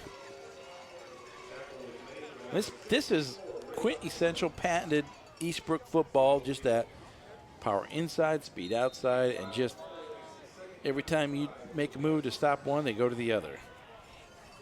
Exactly. It's nearly unstoppable, and they have looked dominant so far. Once again, Elliott with the carry. Falls forward down to the 41-yard line. Be 3rd down, 3rd and 2.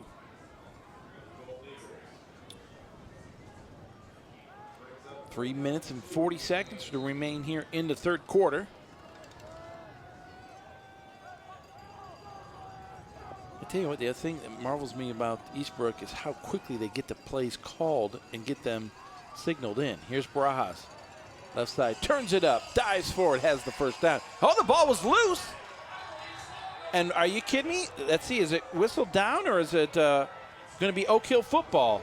The officials are getting together. I don't think they saw the fumble.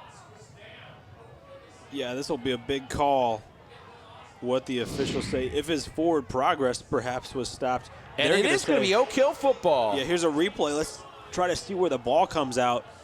You see Baras cut back. Yeah, it was out, I think. Could be wrong, but I think I saw it coming out. Now,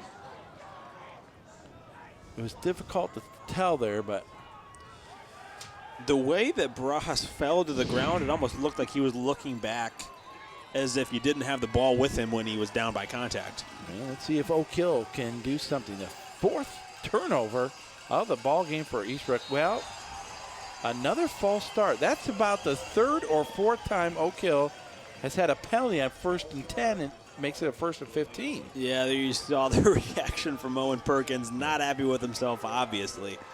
Frustrated by, that's the 4th turnover from Eastbrook. That's more than they've had all season. Yeah. And Oak Hill continues, like you said, to just have little mental errors that have hurt them, their rhythm offensively. It'll be 1st and 15 now. McDivitt under center. As Noah King in motion. McDivitt keeps it. Not much running room there at all. In fact, he has to fight his way for a gain of a yard. Drew Baras in on the tackle. Drew Baras is a tough-nosed player. Yeah, talk about a big heart. 5'4", 180, but he's a big impact player. You know, I never noticed it, but the lights are back on. There we go. That's why it looks so good out Probably here. been on for a while. It's a great facility here at Eastbrook. We get a chance to see Oak Hill's new football, soccer, and track and field facility next week. Here's Durkis looking for somewhere to go. Fights his way for a couple more yards out to the original line of scrimmage at the 40. So he gained 4 yards, but it'll be 3rd and 10. Well, when you don't throw the ball long much and often, 15 to go versus 10 is a whole different ball game. Exactly, and there you see 22 Barajas is playing safety, and how close to the line of scrimmage he is. There's just no threat of Oak Hill through the air, and that allows Eastbrook to stifle this run offense. Maggard is split out wide to the right. McDivitt under pressure, and he's going to get sacked way back inside the 35, the 29-yard line. And Oak Hill this time with 4th and forever. They got a punt. They can't go for it this time. Boy, that's the speed off the defensive line. Look at how many black shirts are pursuing McDivitt. Nothing he can do in that situation. That was Will Bratcher, who fought through. We talked about the little guy playing nose tackle, fought off 3 blockers to make the tackle. Good punt.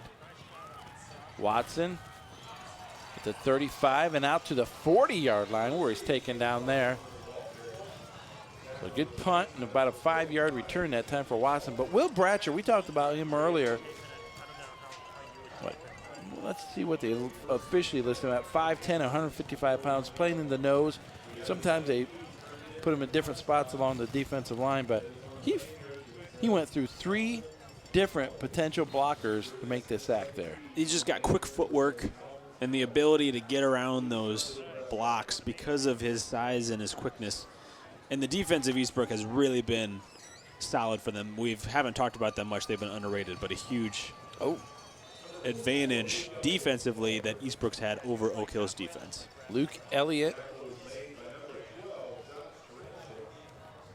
tackled by Josh Trahanchik after short gain. Second down for Eastbrook. We're under a minute to go here in the 3rd quarter. Here's another carry for Elliott. This time he picks up about 3 more yards. It'll be 3rd down and about 4 yards to go for the first. Interesting to see if Eastbrook will get a snap off before the 3rd quarter ends. Looks like they have plenty of time. Yeah, they don't have to. And they're not going to. Well, now.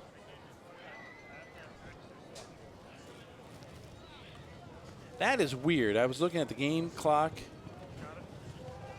and the play clock. Okay, now the play clock is back where it should be. So that is indeed the end of the 3rd quarter. We'll go into the 4th quarter with Eastbrook on top, 28-14, and they have the football. Well, we're going to take a quick break. When we come back, we'll have the 4th quarter of action here from an excited homecoming crowd here at Eastbrook High School.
Welcome back to Eastbrook High School.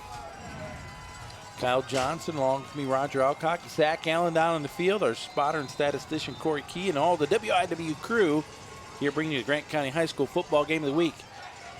Peyton Watson stretched wide and somehow with speed gets around the defenders and picks up the Eastbrook first down. And that is maybe the story of the ball game, the speed of Eastbrook around the edge. Yeah, Travis Dowling and Wes Transier looked like they had an opportunity to bring. And those two guys are, Transier's not slow. No, but that's just the defensively. speed of Eastbrook and Watson to get around the outside. Looked like they had it stifled there in their gaps, but still unable to bring him down before the first down. Here's a reverse. Baras is way back in the backfield, but gets away. 45, still on his feet. Forward out to, or inside the 45, down to the 41-yard line. An aspect of playing east to west football, like Eastbrook's been able to do, is blocking down the field in space. They can do a great job of down the field. Their linemen get out off the line and are able to get key blocks that allow holes for ball carriers to find in space. Sheffield has made the tackle that time on Barajas. That carry, though, is a first down for Eastbrook. Could Eastbrook get their first points in the fourth quarter? Yeah, they haven't had, like we talked about, they haven't scored in the fourth quarter, but they haven't had to. Elliott now with 20 carries on the night, 83 yards. Looking to pass Liddick, going down left sideline. Has his man incomplete, though. Looking down the left sideline, and who was that for Eastbrook? It was Nathan Mosier, who had got a little space. I think Liddick, though, put the ball where you're supposed to. You want to throw it over that outside shoulder, away from the defender, but again, just a little bit out over the outstretched hands of the receiver. Yeah, Mosier maybe just turning the wrong direction, looking for the ball over his right shoulder as opposed to the left. Inside handoff, Elliott just plows his way inside the 30. And it'll be down at the 29-yard line, where it'll be third down now. 3rd and 4. Boy, the Panthers moved so quickly offensively, no huddle. That gives Oak Hill little time to respond. Oh, there's a good stop defensively inside as Transier underneath there. I think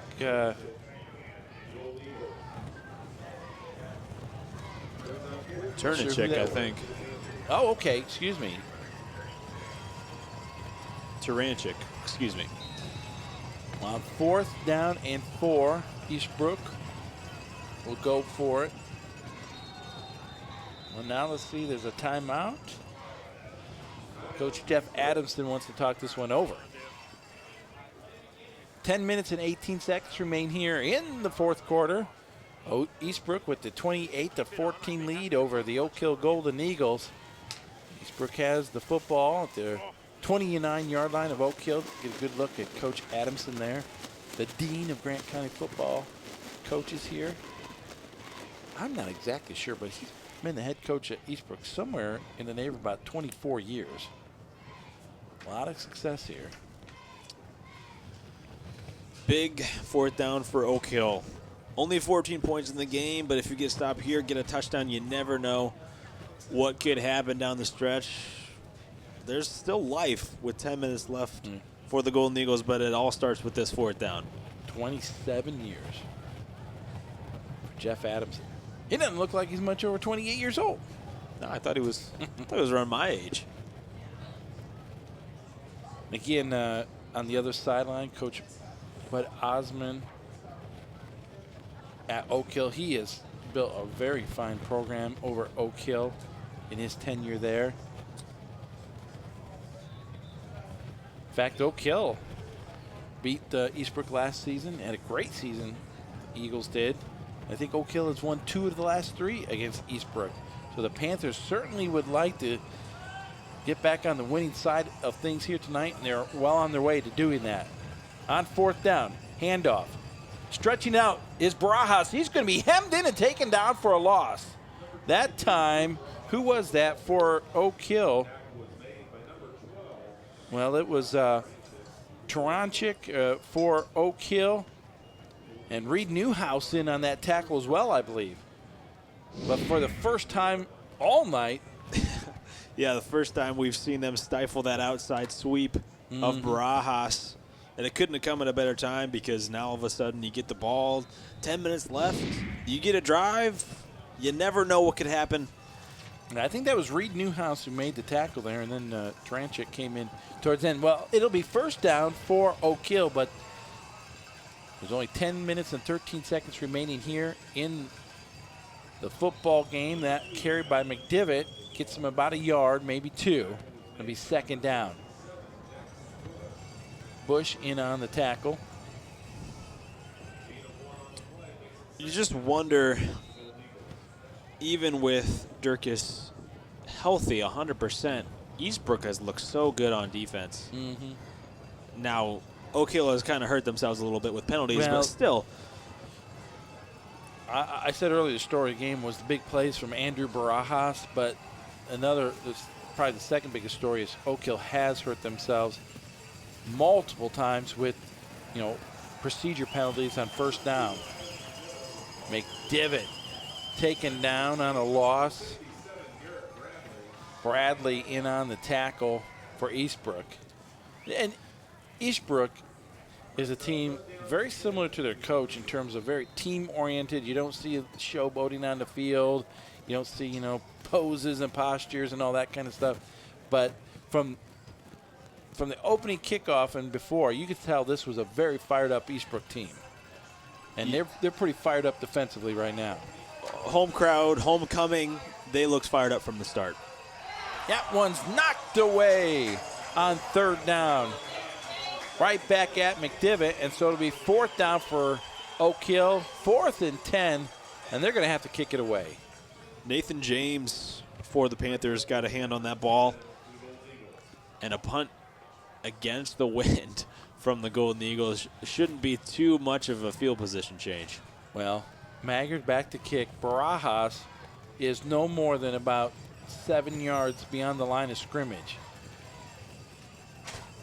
Well, now he's going to back up. I don't know that he needs to go that far back, though. Just the nature of this wind. Well, not sure what the holdup is here, but Livingston was tying his shoe. Now we're ready to go. Maggard back to punt it away for Oak Hill. Gets the snap. That ball looked like it was actually starting pretty good, and then it just was held up in the air, and it'll be down at the 46-yard line. So Eastbrook will have it 1st and 10 at their own 46-yard line. 8:42 remaining here in regulation. Again, the defense of Eastbrook just responding. Oak Hill finally gets a stop defensively, and their offense turns around and goes 3 and out. Just a very well-played game so far by Eastbrook. A couple of 4 turnovers, more than a couple, and yet they're still so good that they're up 2 scores. That is amazing. Oak Hill hasn't been able to do anything with 4 turnovers. Here's the handoff inside.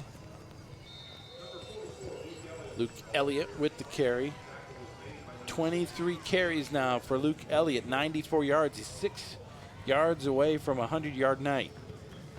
I think Drew Barajas had that in 3 carries. Yeah. He's been offensively the MVP for them. 2 huge runs, just quick strikes down the field that really opened this game up for the Panthers. Made a big 51-yard touchdown run, a 44-yard touchdown run earlier in the first half, and both just electrifying runs. Here he gets the handoff on the sweep. That one he turned it up inside. Blaine Harrison in on the tackle. Actually, who was that for Oak Hill? That was Ray Osmond down at the bottom of the pile. A 3rd down. Really a long 3 here for Eastbrook. they've slowed it down, running a little more clock here. Letting the clock run now. Liddick gets ready to take the snap. Elliott has the first down and more. Big hole opens up along that left side of the offensive line.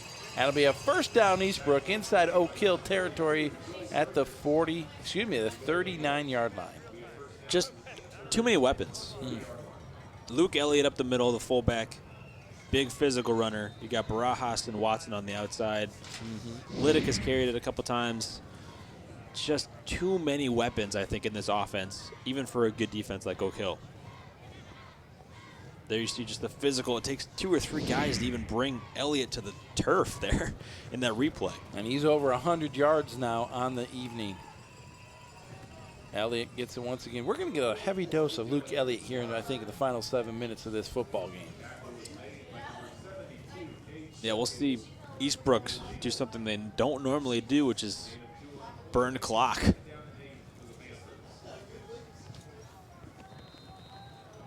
25 carries, 26 carries. 25 already for Luke Elliott, 104 yards.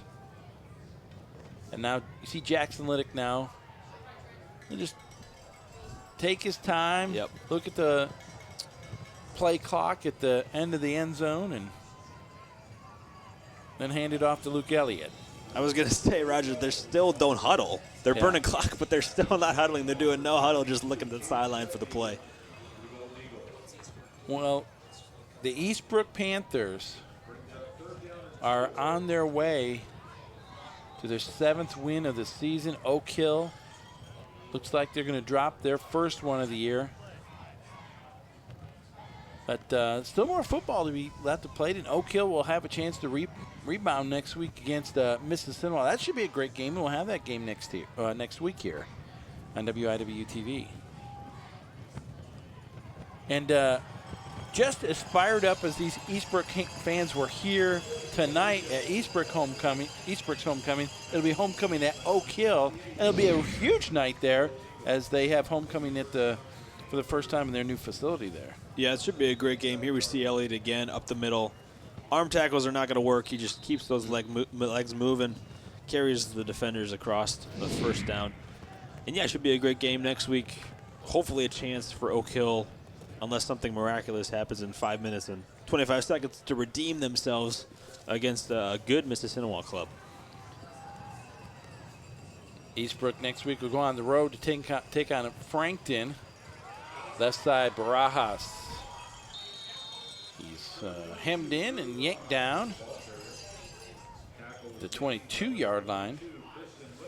Livingston with the tackle, and Baras got up just a little bit slowly that time. And we saw Frankton last week at Ball State. They've got a good tailback and a good quarterback, but I don't know how they will expect to match up with the speed and the defensive pressure that Eastbrook can apply. Yeah, Eastbrook, outplaying the second-best team in the conference, even turning the ball over 4 times, they're still up by 2 scores. That time, Elliott's hemmed in, and he'll be taken down for a loss of a couple yards. That's the first carry of the night, I think, for Elliott that's negative yards. 28 carries on the night. It's not too bad when you gain positive yards on every play but one. That's just a testament to the offensive line and the ability, even though they're maybe potentially smaller, to open up holes. And we talked about the blocking down the field and in space. Really got to credit Eastbrook's offensive line. Yeah, there's a flag on the play, and the Panthers are clapping. On 3rd down, Oak Hill bails out Eastbrook. And, boy, Oak Hill's been a team that's over the years with Coach Osmond, they're a pretty disciplined ball team that usually doesn't hurt themselves as badly with penalties. And in some games, the penalties they've had won't hurt you as bad. But you can't have those against Eastbrook. No, you can't against a team like Eastbrook. And they've also come at just inopportune times. We talked about them on first down of their drives, having false starts, and all of a sudden it's 1st and 15. That just kills any momentum you were carrying from your defense. And again, offsides gives Eastbrook a first down. You can't do that in this situation. Watson with just a couple yards in that carry. The clock continues to tick away. 3:22 to go here in regulation. Be second down and 8 after a gain on that play. Peyton Watson, we've seen that all game, the jet sweep around the outside and opportunity to either take that around the outside or cut back as he did there. 3-yard gain, but they're at this point just trying to make that clock hit 0-0. Get a load of this with the, not the carry, but the one before that. Peyton Watson went over 100 yards. So you have Baras over 100 yards, Elliott over 100 yards, and Watson over 100 yards. You had 3 ball carriers over 100 yards rushing tonight. That kind of diversity, that is impossible to try to defend. Well, they're all different runners. Watson's maybe a hybrid of both of them. Elliott's the big fullback. Barajas is the quick kind of scat back. And that is difficult to stop no matter what defense you have. Well, the only way, the best defense is to get the football offensively and just run clock and time and keep the ball out of their hands. Watson goes in motion, inside hand up. Barajas is swallowed up and taken down. Owen Perkins. Josh Taranchik in on the tackle. And so it'll be 4th and long for Eastbrook. And Oak Hill's going to take a timeout with 1:59 remaining. I'd be interested to see if Eastbrook would say, hey, let's see if Kramer can hit a field goal from here. Give him a shot. Why not? The wind's at your back. Might as well. Well, I saw him practicing pregame from the 30-yard line. They were a little bit short, but we do have one final score elsewhere here in the county.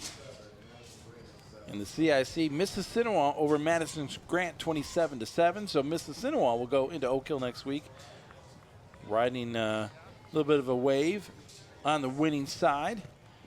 Oak Hill will have to find a way to rebound against the Indians. Yeah. Well, we'll never know the impact of a healthy Joel Durkis in this game.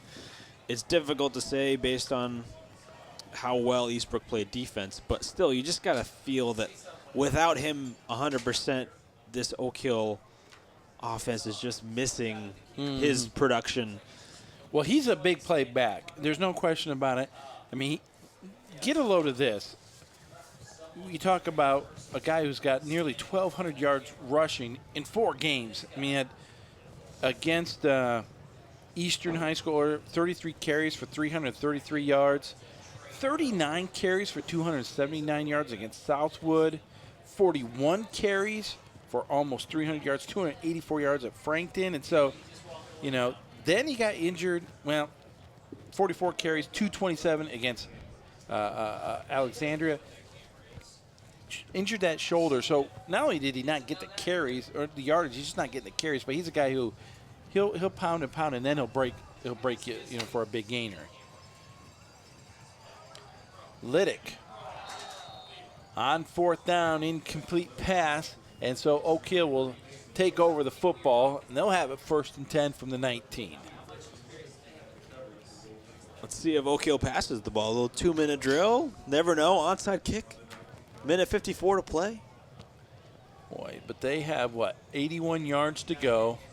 They have 1:54, and they Hurricane Joaquin outside. Actually, if not for the wind, this has been really a nice night here. The temperatures aren't that bad without the wind. It's overcast, but no rain.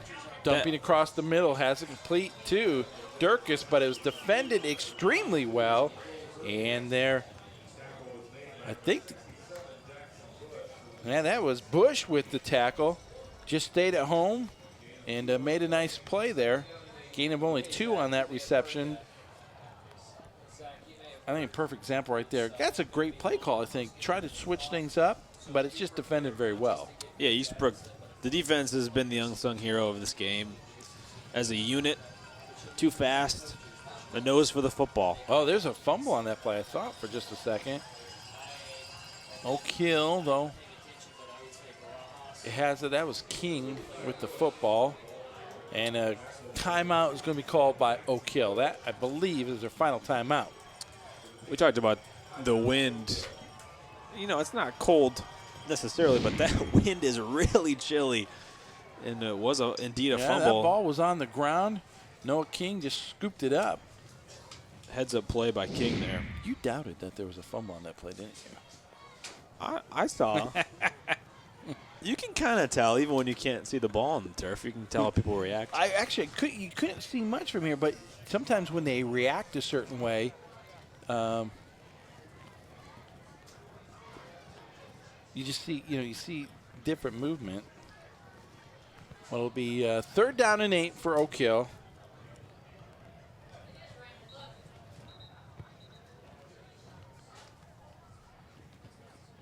They trail 28-14.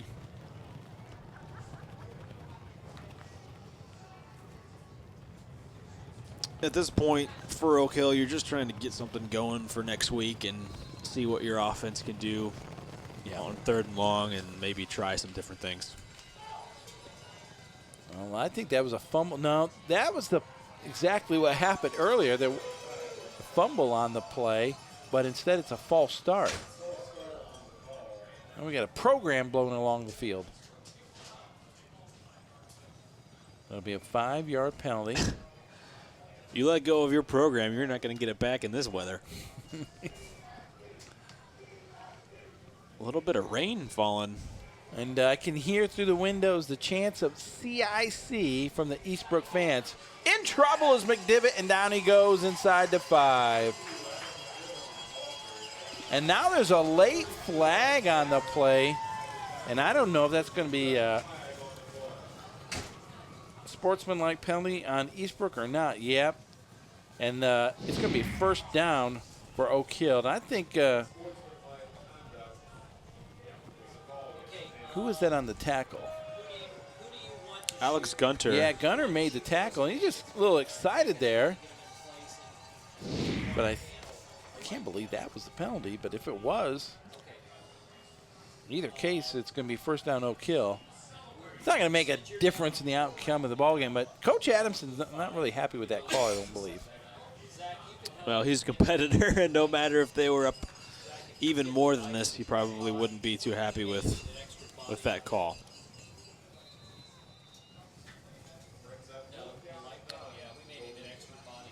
Well, actually, with the penalty, it's not a 1st down. It'll be 4th down and 9. It's not an automatic 1st down. There's a fumble on that play. And McDivitt just falls to the ground on it. But Eastbrook will take over on downs. They'll have it 1st down at the 19-yard line. And they'll just, I would think, with 43.7 seconds, they'll just have to take a knee, and that'll be the ball game. Yeah, that pretty much sums up this game. Aside from Eastbrook having 4 turnovers, just not a lot going Oak Hill's way. And it's amazing. Eastbrook 4 turnovers that have led to both Oak Hill's touchdowns. And besides that, Eastbrook has dominated this game, both offensively and defensively. Yeah, well, get a load of this.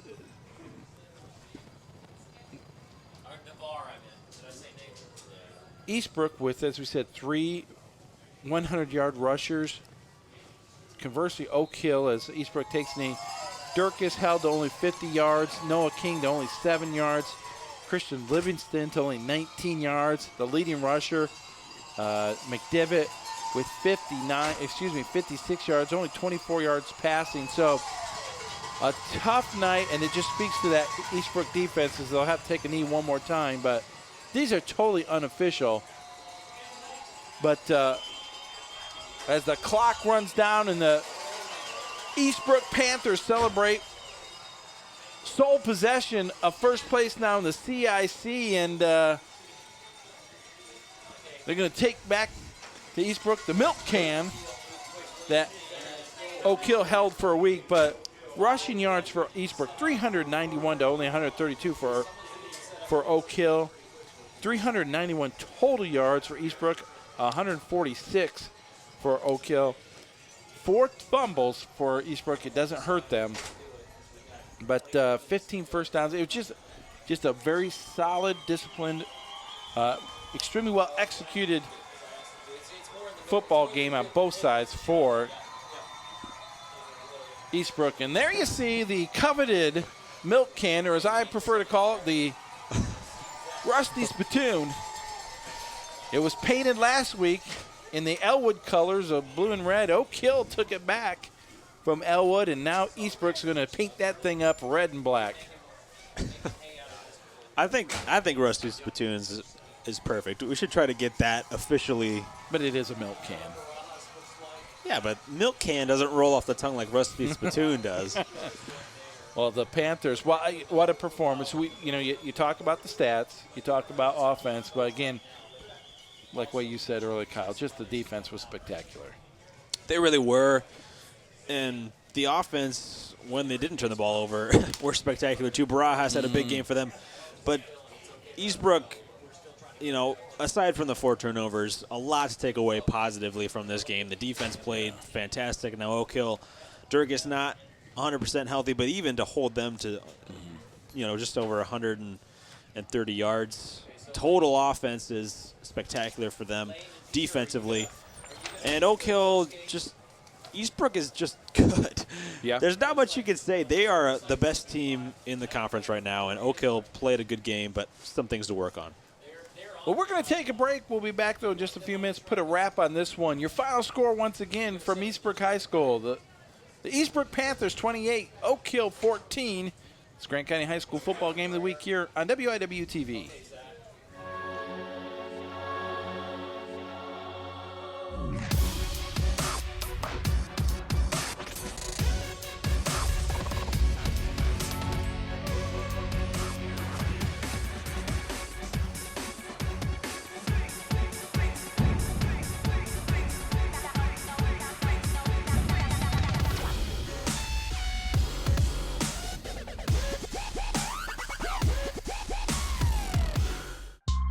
They say I've been handed a heritage. Now it's time to leave a legacy. I will, we the team with the recipe. You can talk about it, I don't let it get the best of me. Why? Cause we're under his shield. Ain't too many people get to know how it feels to be the next year champs only under his will. And we putting everybody right in front of us, still fearless. We enter in the season, no miss. Team with the spirit, everybody know this. Glory to the Father, hooked us up with the assists. And we praying for the roster, checking people off the list.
Back here one more time from Eastbrook High School, where the Panthers are victorious 28-14 over the Oak Hill Golden Eagles. We going to send it down to the field to Zach Allen, a very happy coach, Jeff Adamson. Thanks, Roger. Coach, congratulations on the win. I got to say, you guys came out of the gate in the second half a little shaky, but your defense stepped up definitely and took over. What was the speech you went into halftime, and what was kind of the momentum to keep that pace going? I told him if we hang on to the ball, we'll win the game. So we had a turnover at the first series of the second half. But I think you're right. Our defense played really well and just kept us in the game all night. You guys' pace on offense seemed quick. Is that just something you guys have always done, or is that just kind of something to keep Oak Hill off pace? We try to go quick, depending on the game situation, and with it being tight most of the way, we try to keep it quick. I know every game there's definitely some room to grow. What are some things out of this game that you can work to improve for next week? Take care of the football. We had it on the ground way too many. I thought a couple times the guy was, down, thought his knee touched, but we just got to take care of the ball at the end of runs. You guys play Frankton next week. What are some preparations you guys are going into for that game next week? Well, number one, we're going to work on some ball security drills. We need to work on some tackling too. This was a tough week for us. Last week we had Mississippi. It's a tough physical game. Had to play on Saturday, so made it a short week for preparation, and guys were a little tired. So all that considered, I think they responded real well this week, and we'll head into next week well prepared too. What were some key players coming out of this game that you thought really stepped up and just led the team to victory? I thought Drew Baras had a couple nice runs on offense. Nathan James had a good game defensively. Alex Gunner, Will Bratcher had a couple big plays behind the line. So I think we had a lot of guys play well on defense. Awesome. Well, thank you very much again, and congrats on the win, Coach. Back to you, Roger. All right. Thank you very much, Zach Allen and Coach Jeff Adamson. And, like Coach said, very happy with the victory. A couple things to work on in terms of ball security, but it didn't. Well, I'm sure Coach will say it hurt them. Maybe because the score could have been different, but the turnovers. That's something we talked at the very beginning. We did not expect from Eastbrook. In fact, they had more turnovers tonight than they've had the entire season combined. But I tell you what, with 2 games left to go at Frankton and then home against Alexandria, someone's going to have to put together a whale of a football game to beat beat Eastbrook the way they're playing right now. Yeah, and then you see Oak Hill praying after this game, and Eastbrook just looked a step above everybody else. And Oak Hill was undefeated. This was a big game, a lot on the line, the milk can. But the top 2 teams in conference, and Oak Hill, even with 4 turnovers, won this by 2 scores. Yeah. And Adamson, it's understandable, not happy with 4 turnovers. But can you imagine what would have happened if they hadn't turned the ball over? Yeah, and that's maybe if your coach thinking in the back of your mind, it's great. We got the win. We're doing an amazing thing. But now he's got some things to motivate himself or motivate the team. He's got something he can point to keep them motivated. So we'll see. We'll definitely be watching, see how these Eastbrook Panthers progress throughout the next 2 games. But they're all alone now in first place in the CIC. They have their CIC championship destiny in their own hands. They win out. They're the champs. Yeah, and I can't imagine them falling to either Frankton or Alexandria. Perhaps maybe a little letdown after such a big game, but I just can't see. They seem disciplined enough, and Coach Adamson will take care of the turnovers that they had tonight. And I just think there's no realistic way they can lose a game based on what I saw tonight. Well, conversely, Oak Hill, they got a rebound. I mean, they've had a great season so far. Their first and only loss of the season to this point. Next week, a really big ball game for them. They go home. It's homecoming against Mississinawa. They've got a lot to play for. They got a great season rolling here. 1 loss doesn't certainly by any stretch doesn't ruin their season. Oh, certainly a lot to play for. They're in second place, and 1 loss against Eastbrook, who looks very strong, is not anything to shake your head at and get too down about. It'll be interesting to see how they respond against Mississippi. The Indians are a good squad. They're talented. They won tonight. Will Oak Hill be coming out of the gates, or will they have a letdown? Well, they have the big game against Mississippi and then Madison Grant. We're going to check in one more time with Zach Allen. He has Andrew Baras, who is it looks like he's borrowed Will Bratcher's homecoming king crown. Thanks, Roger. Andrew, congrats on the win. Couple big plays for you today. What was that just playing in front of this huge crowd today? It was a great atmosphere, coming off of a win at Miss Senegal, we got to play at Ball State, so, that was a great atmosphere, and then being able to come play on our home field in front of a big crowd like this, it was a little bit cold, fought through, it was just amazing. Oak Hill, definitely a team that you don't want to mess around with. What was the preparation going into today's game that you guys just showed up and just shut them down? We thought about it like any other game, week of preparation, you know, offense, defense, everything the same. You know, we knew Dirkus was going to come back after his 2 weeks off. We knew he was going to be healthy. He was going to be running hard. So we definitely had to key on them, and, you know, just spending time watching film and everything, it really pays off. Now, coming out of this game, what are definitely some things that you personally and your team to step up for next week? We really need to minimize turnovers. You know, that hurt us in a couple key situations down in our own 20. So after a fumble, they get momentum, get a touchdown, and so that's something we need to work on. Penalties, can't have any of those little stuff. Can't, against a good team like this, can't have anything like that take us out of the game. Definitely, penalties were definitely an issue there. Your defense, I felt like, really stepped up. What were some key players that really just led the defense, or was it just the whole team atmosphere? I mean, it's just the whole team, you know, our Piranha defense, everybody making tackles, everybody hustling to the ball, pursuit, you know. And then, I mean, Alex Gunner, middle linebacker, just a beast. Makes plays, gets everybody fired up, and after that, we just extend, you know. I see the team's atmosphere is definitely a positive. Is that what it always is after a win? Absolutely. Kings of the county. Everybody's pumped. Again, congrats on the win, Andrew, and good luck next week against Frankton. Yep, Back to you, Roger.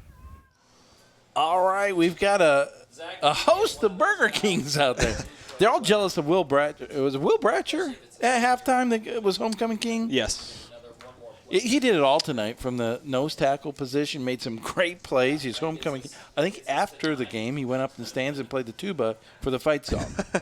Yeah, he had the real crown tonight being homecoming king. But, yeah, Baras, a great game, and shameless plug for Burger King, but he had a whopper of a game there. And, yeah, just two big runs that really changed the landscape of this game for Eastbrook offensively, led to 2 scores, obviously. He was the MVP of their offense, but the defense as a unit, I think, was also a big factor in their win. Well, of course, with the win, Eastbrook goes to 7-0 and 5-0 in CIC play. We're going to take one more break. You're watching the Grant County High School football game of the week here on WIW-TV.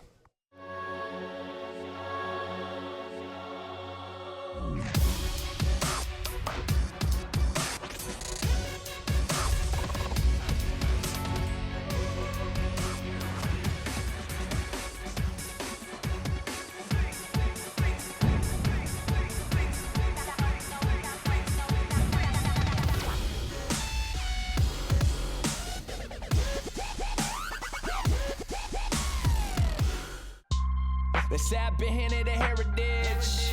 Now it's time to leave a legacy. I will, we the team with the recipe. You can talk about it, I don't let it get the best of me.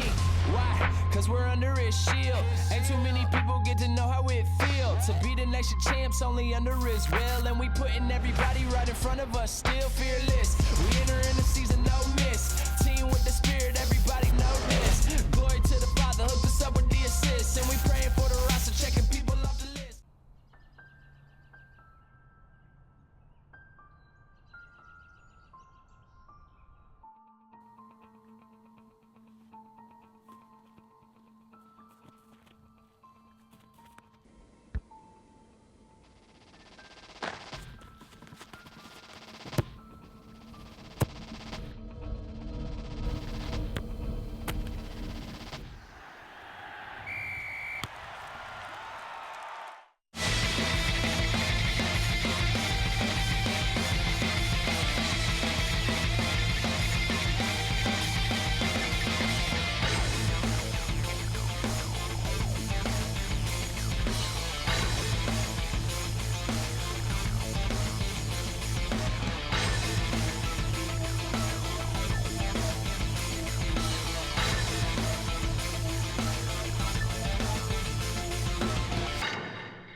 All right, we are back here one more time at Eastbrook High School as the crowd's starting to head home, but the guys are out on the field getting their picture taken, celebrating this big homecoming victory. They take the milk can back. That's got a crown on it, too. Yeah. Will Bratcher, though, as we said, got the real crown as he was the homecoming king. But the story of the tonight, defensive Eastbrook, we've talked a lot about what they did defensively and just really shutting down Oak Hill, keeping them in check tonight. But offensively, they have such a diversity of talent on there. You have, as we said, Andrew Baras, just a lightning quick, exciting back who can break one open at any time. Then Luke Elliott, the guy who just pounds it and pounds it and pounds it, and next thing you know, he has 30 carries and 120 yards. Then you look at Peyton Watson, and next thing he's got 80 yards on a ball game. But it's something they've done all season long. We'll take a look at some of the highlights here of the second half, and Oak Hill was able to. In the third quarter, they got the turnover, and this was a great run by Adam McDivitt. It really was. He wasn't actually down by contact, rolled into the end zone on the defender's stomach. And that really seemed like it was going to be a spark for Oak Hill, but Eastbrook responding with the very next drive. There you see Peyton Watson around the outside. Yeah. The biggest thing for Eastbrook's rushing attack is they can take it outside, they can go inside. It doesn't matter. All three of those guys are dangerous. And this was highlight reel play here, again, from Barajas. Very similar to the play he had in the first quarter or in the first half. That time, 51 yards. Yeah, just the speed to get to the edge and then turn up the sidelines and the agility in the open field, almost unstoppable. Very difficult to bring down no matter where he is. And Adam McDivitt trying to make something happen through there. That time, a nice completion there to Christian Livingston, but when they tried to go to the pass, boy, he didn't have much time. They were in his face. No, he didn't have a lot of time, and the wind was a big factor. You wonder if that would have been different if the conditions were calmer. And there you see a turnover from Eastbrook. They had 4 on the day. Didn't really affect them too much. Yeah. Coach Adamson, of course, not happy with the turnovers, but as you said, didn't cost them like you thought it might have. Again, McDivitt rolling out. That was a big, I think, a third down play. And Will Bratcher, homecoming king, making the stop. Yeah. Just Eastbrook, there's Elliott on the inside dragging defenders. He's the thunder in their offense.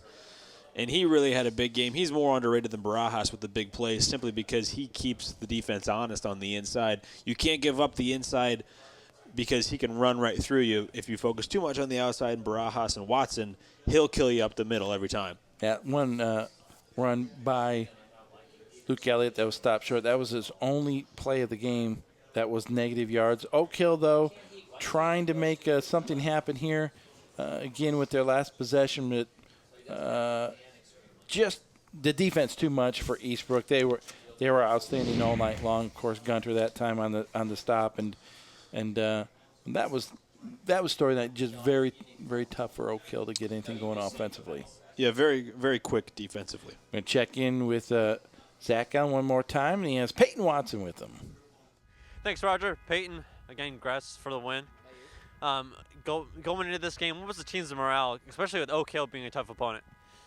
We just knew that they're going to be a big opponent. We had to prepare. We prepared probably the hardest than any other team this week. And we just went out there and we played as hard as we could. We had a couple let downs, we had a couple fumbles, but there's going to be mistakes in games, and we just fought through them. Being a senior for your team, what's something that you do personally that leads your team to victories? I try to keep everybody up. I mean, if somebody fumbles the ball, I mean, everybody's got to stay in it because we need everybody on the team to participate, or it's not going to work. This victory we definitely know is huge for you guys against Oak Hill. Going into next week, Frankton, what do you guys expect? We're just going to go in, same game plan. We're going to prepare like we always do, and it's no different. We'll go into every game the same. I noticed that you guys' offense tends to run pretty quick, no huddle whatsoever. Is that just what you guys do, or is it just something to keep the other team off balance? Yeah, we prepared pretty hard over summer, a lot of conditioning, so we do that specifically to get the defense tired and wore out so we can keep on pushing it. We have 3 backs that are very good, and our line does great. So, I mean, if one guy gets super tired, use the other back. It just works. And also being a senior, playing in front of this homecoming crowd, what's that like? It's great, man. Just nothing better. It's indescribable. Awesome. Well, thanks again, Peyton. Congrats on the win. Back to you, Roger. All right, there you heard from Peyton Watson and Peyton tonight He had a big game, 14 carries, 104 yards. We're going to take one more quick break, and then we'll be back to wrap this one up. Grant County High School football coming to you on WIWTV and WIWTV.com.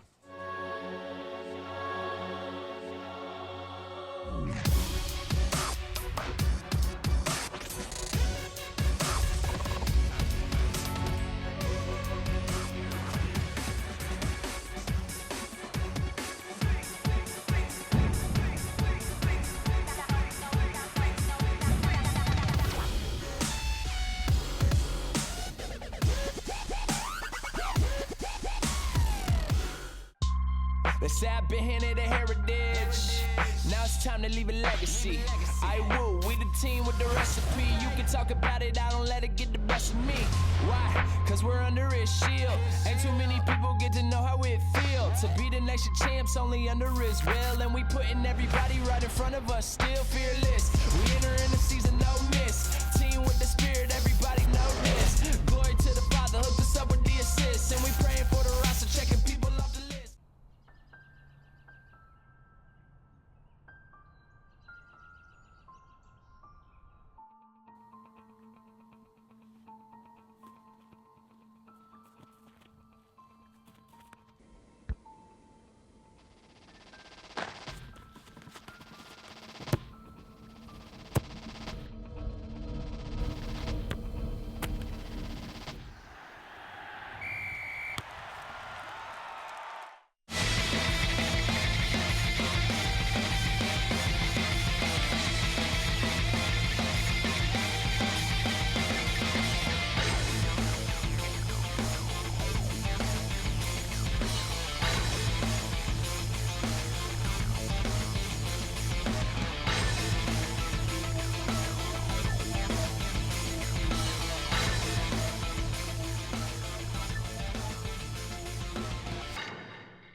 Back one more final time. Kyle Johnson and Roger Alcock to wrap this one up. Eastbrook goes to 7-0 on the season, 5-0 in CIC. Oak Hill with the loss. Their first of the year drops to 6-1 and 4-1 in the CIC. Our next broadcast comes to you next week from Oak Hill as the Mississinawa Indians travel over from Gas City Friday, October the 9th, 7 p.m.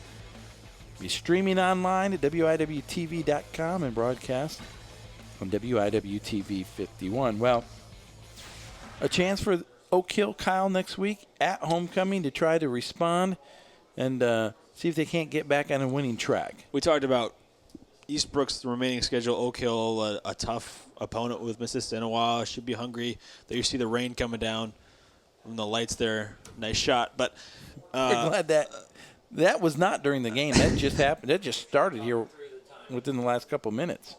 Yeah, but Oak Hill, we'll see how they respond. We talked about it a little bit earlier. Will they be hungry or will they be let down? Mississinawa is a talented team. Can't overlook them at all. Homecoming, I think they'll be up for it back home for a big event. Well, we want to thank you all for joining us. Of course, we want to thank our camera crew. We sat here in the nice press box, warm and dry, and they were out in the elements. We want to thank them. All our crew down in the truck, Randall King, Kyle Johnson. Our spotter is Corey Key. For the rest of the crew, I'm Roger Alcock. Thanks for joining us. We'll see you next week on the Grant County High School Football Game of the Week. It'll be Mississinawa and Oak Hill.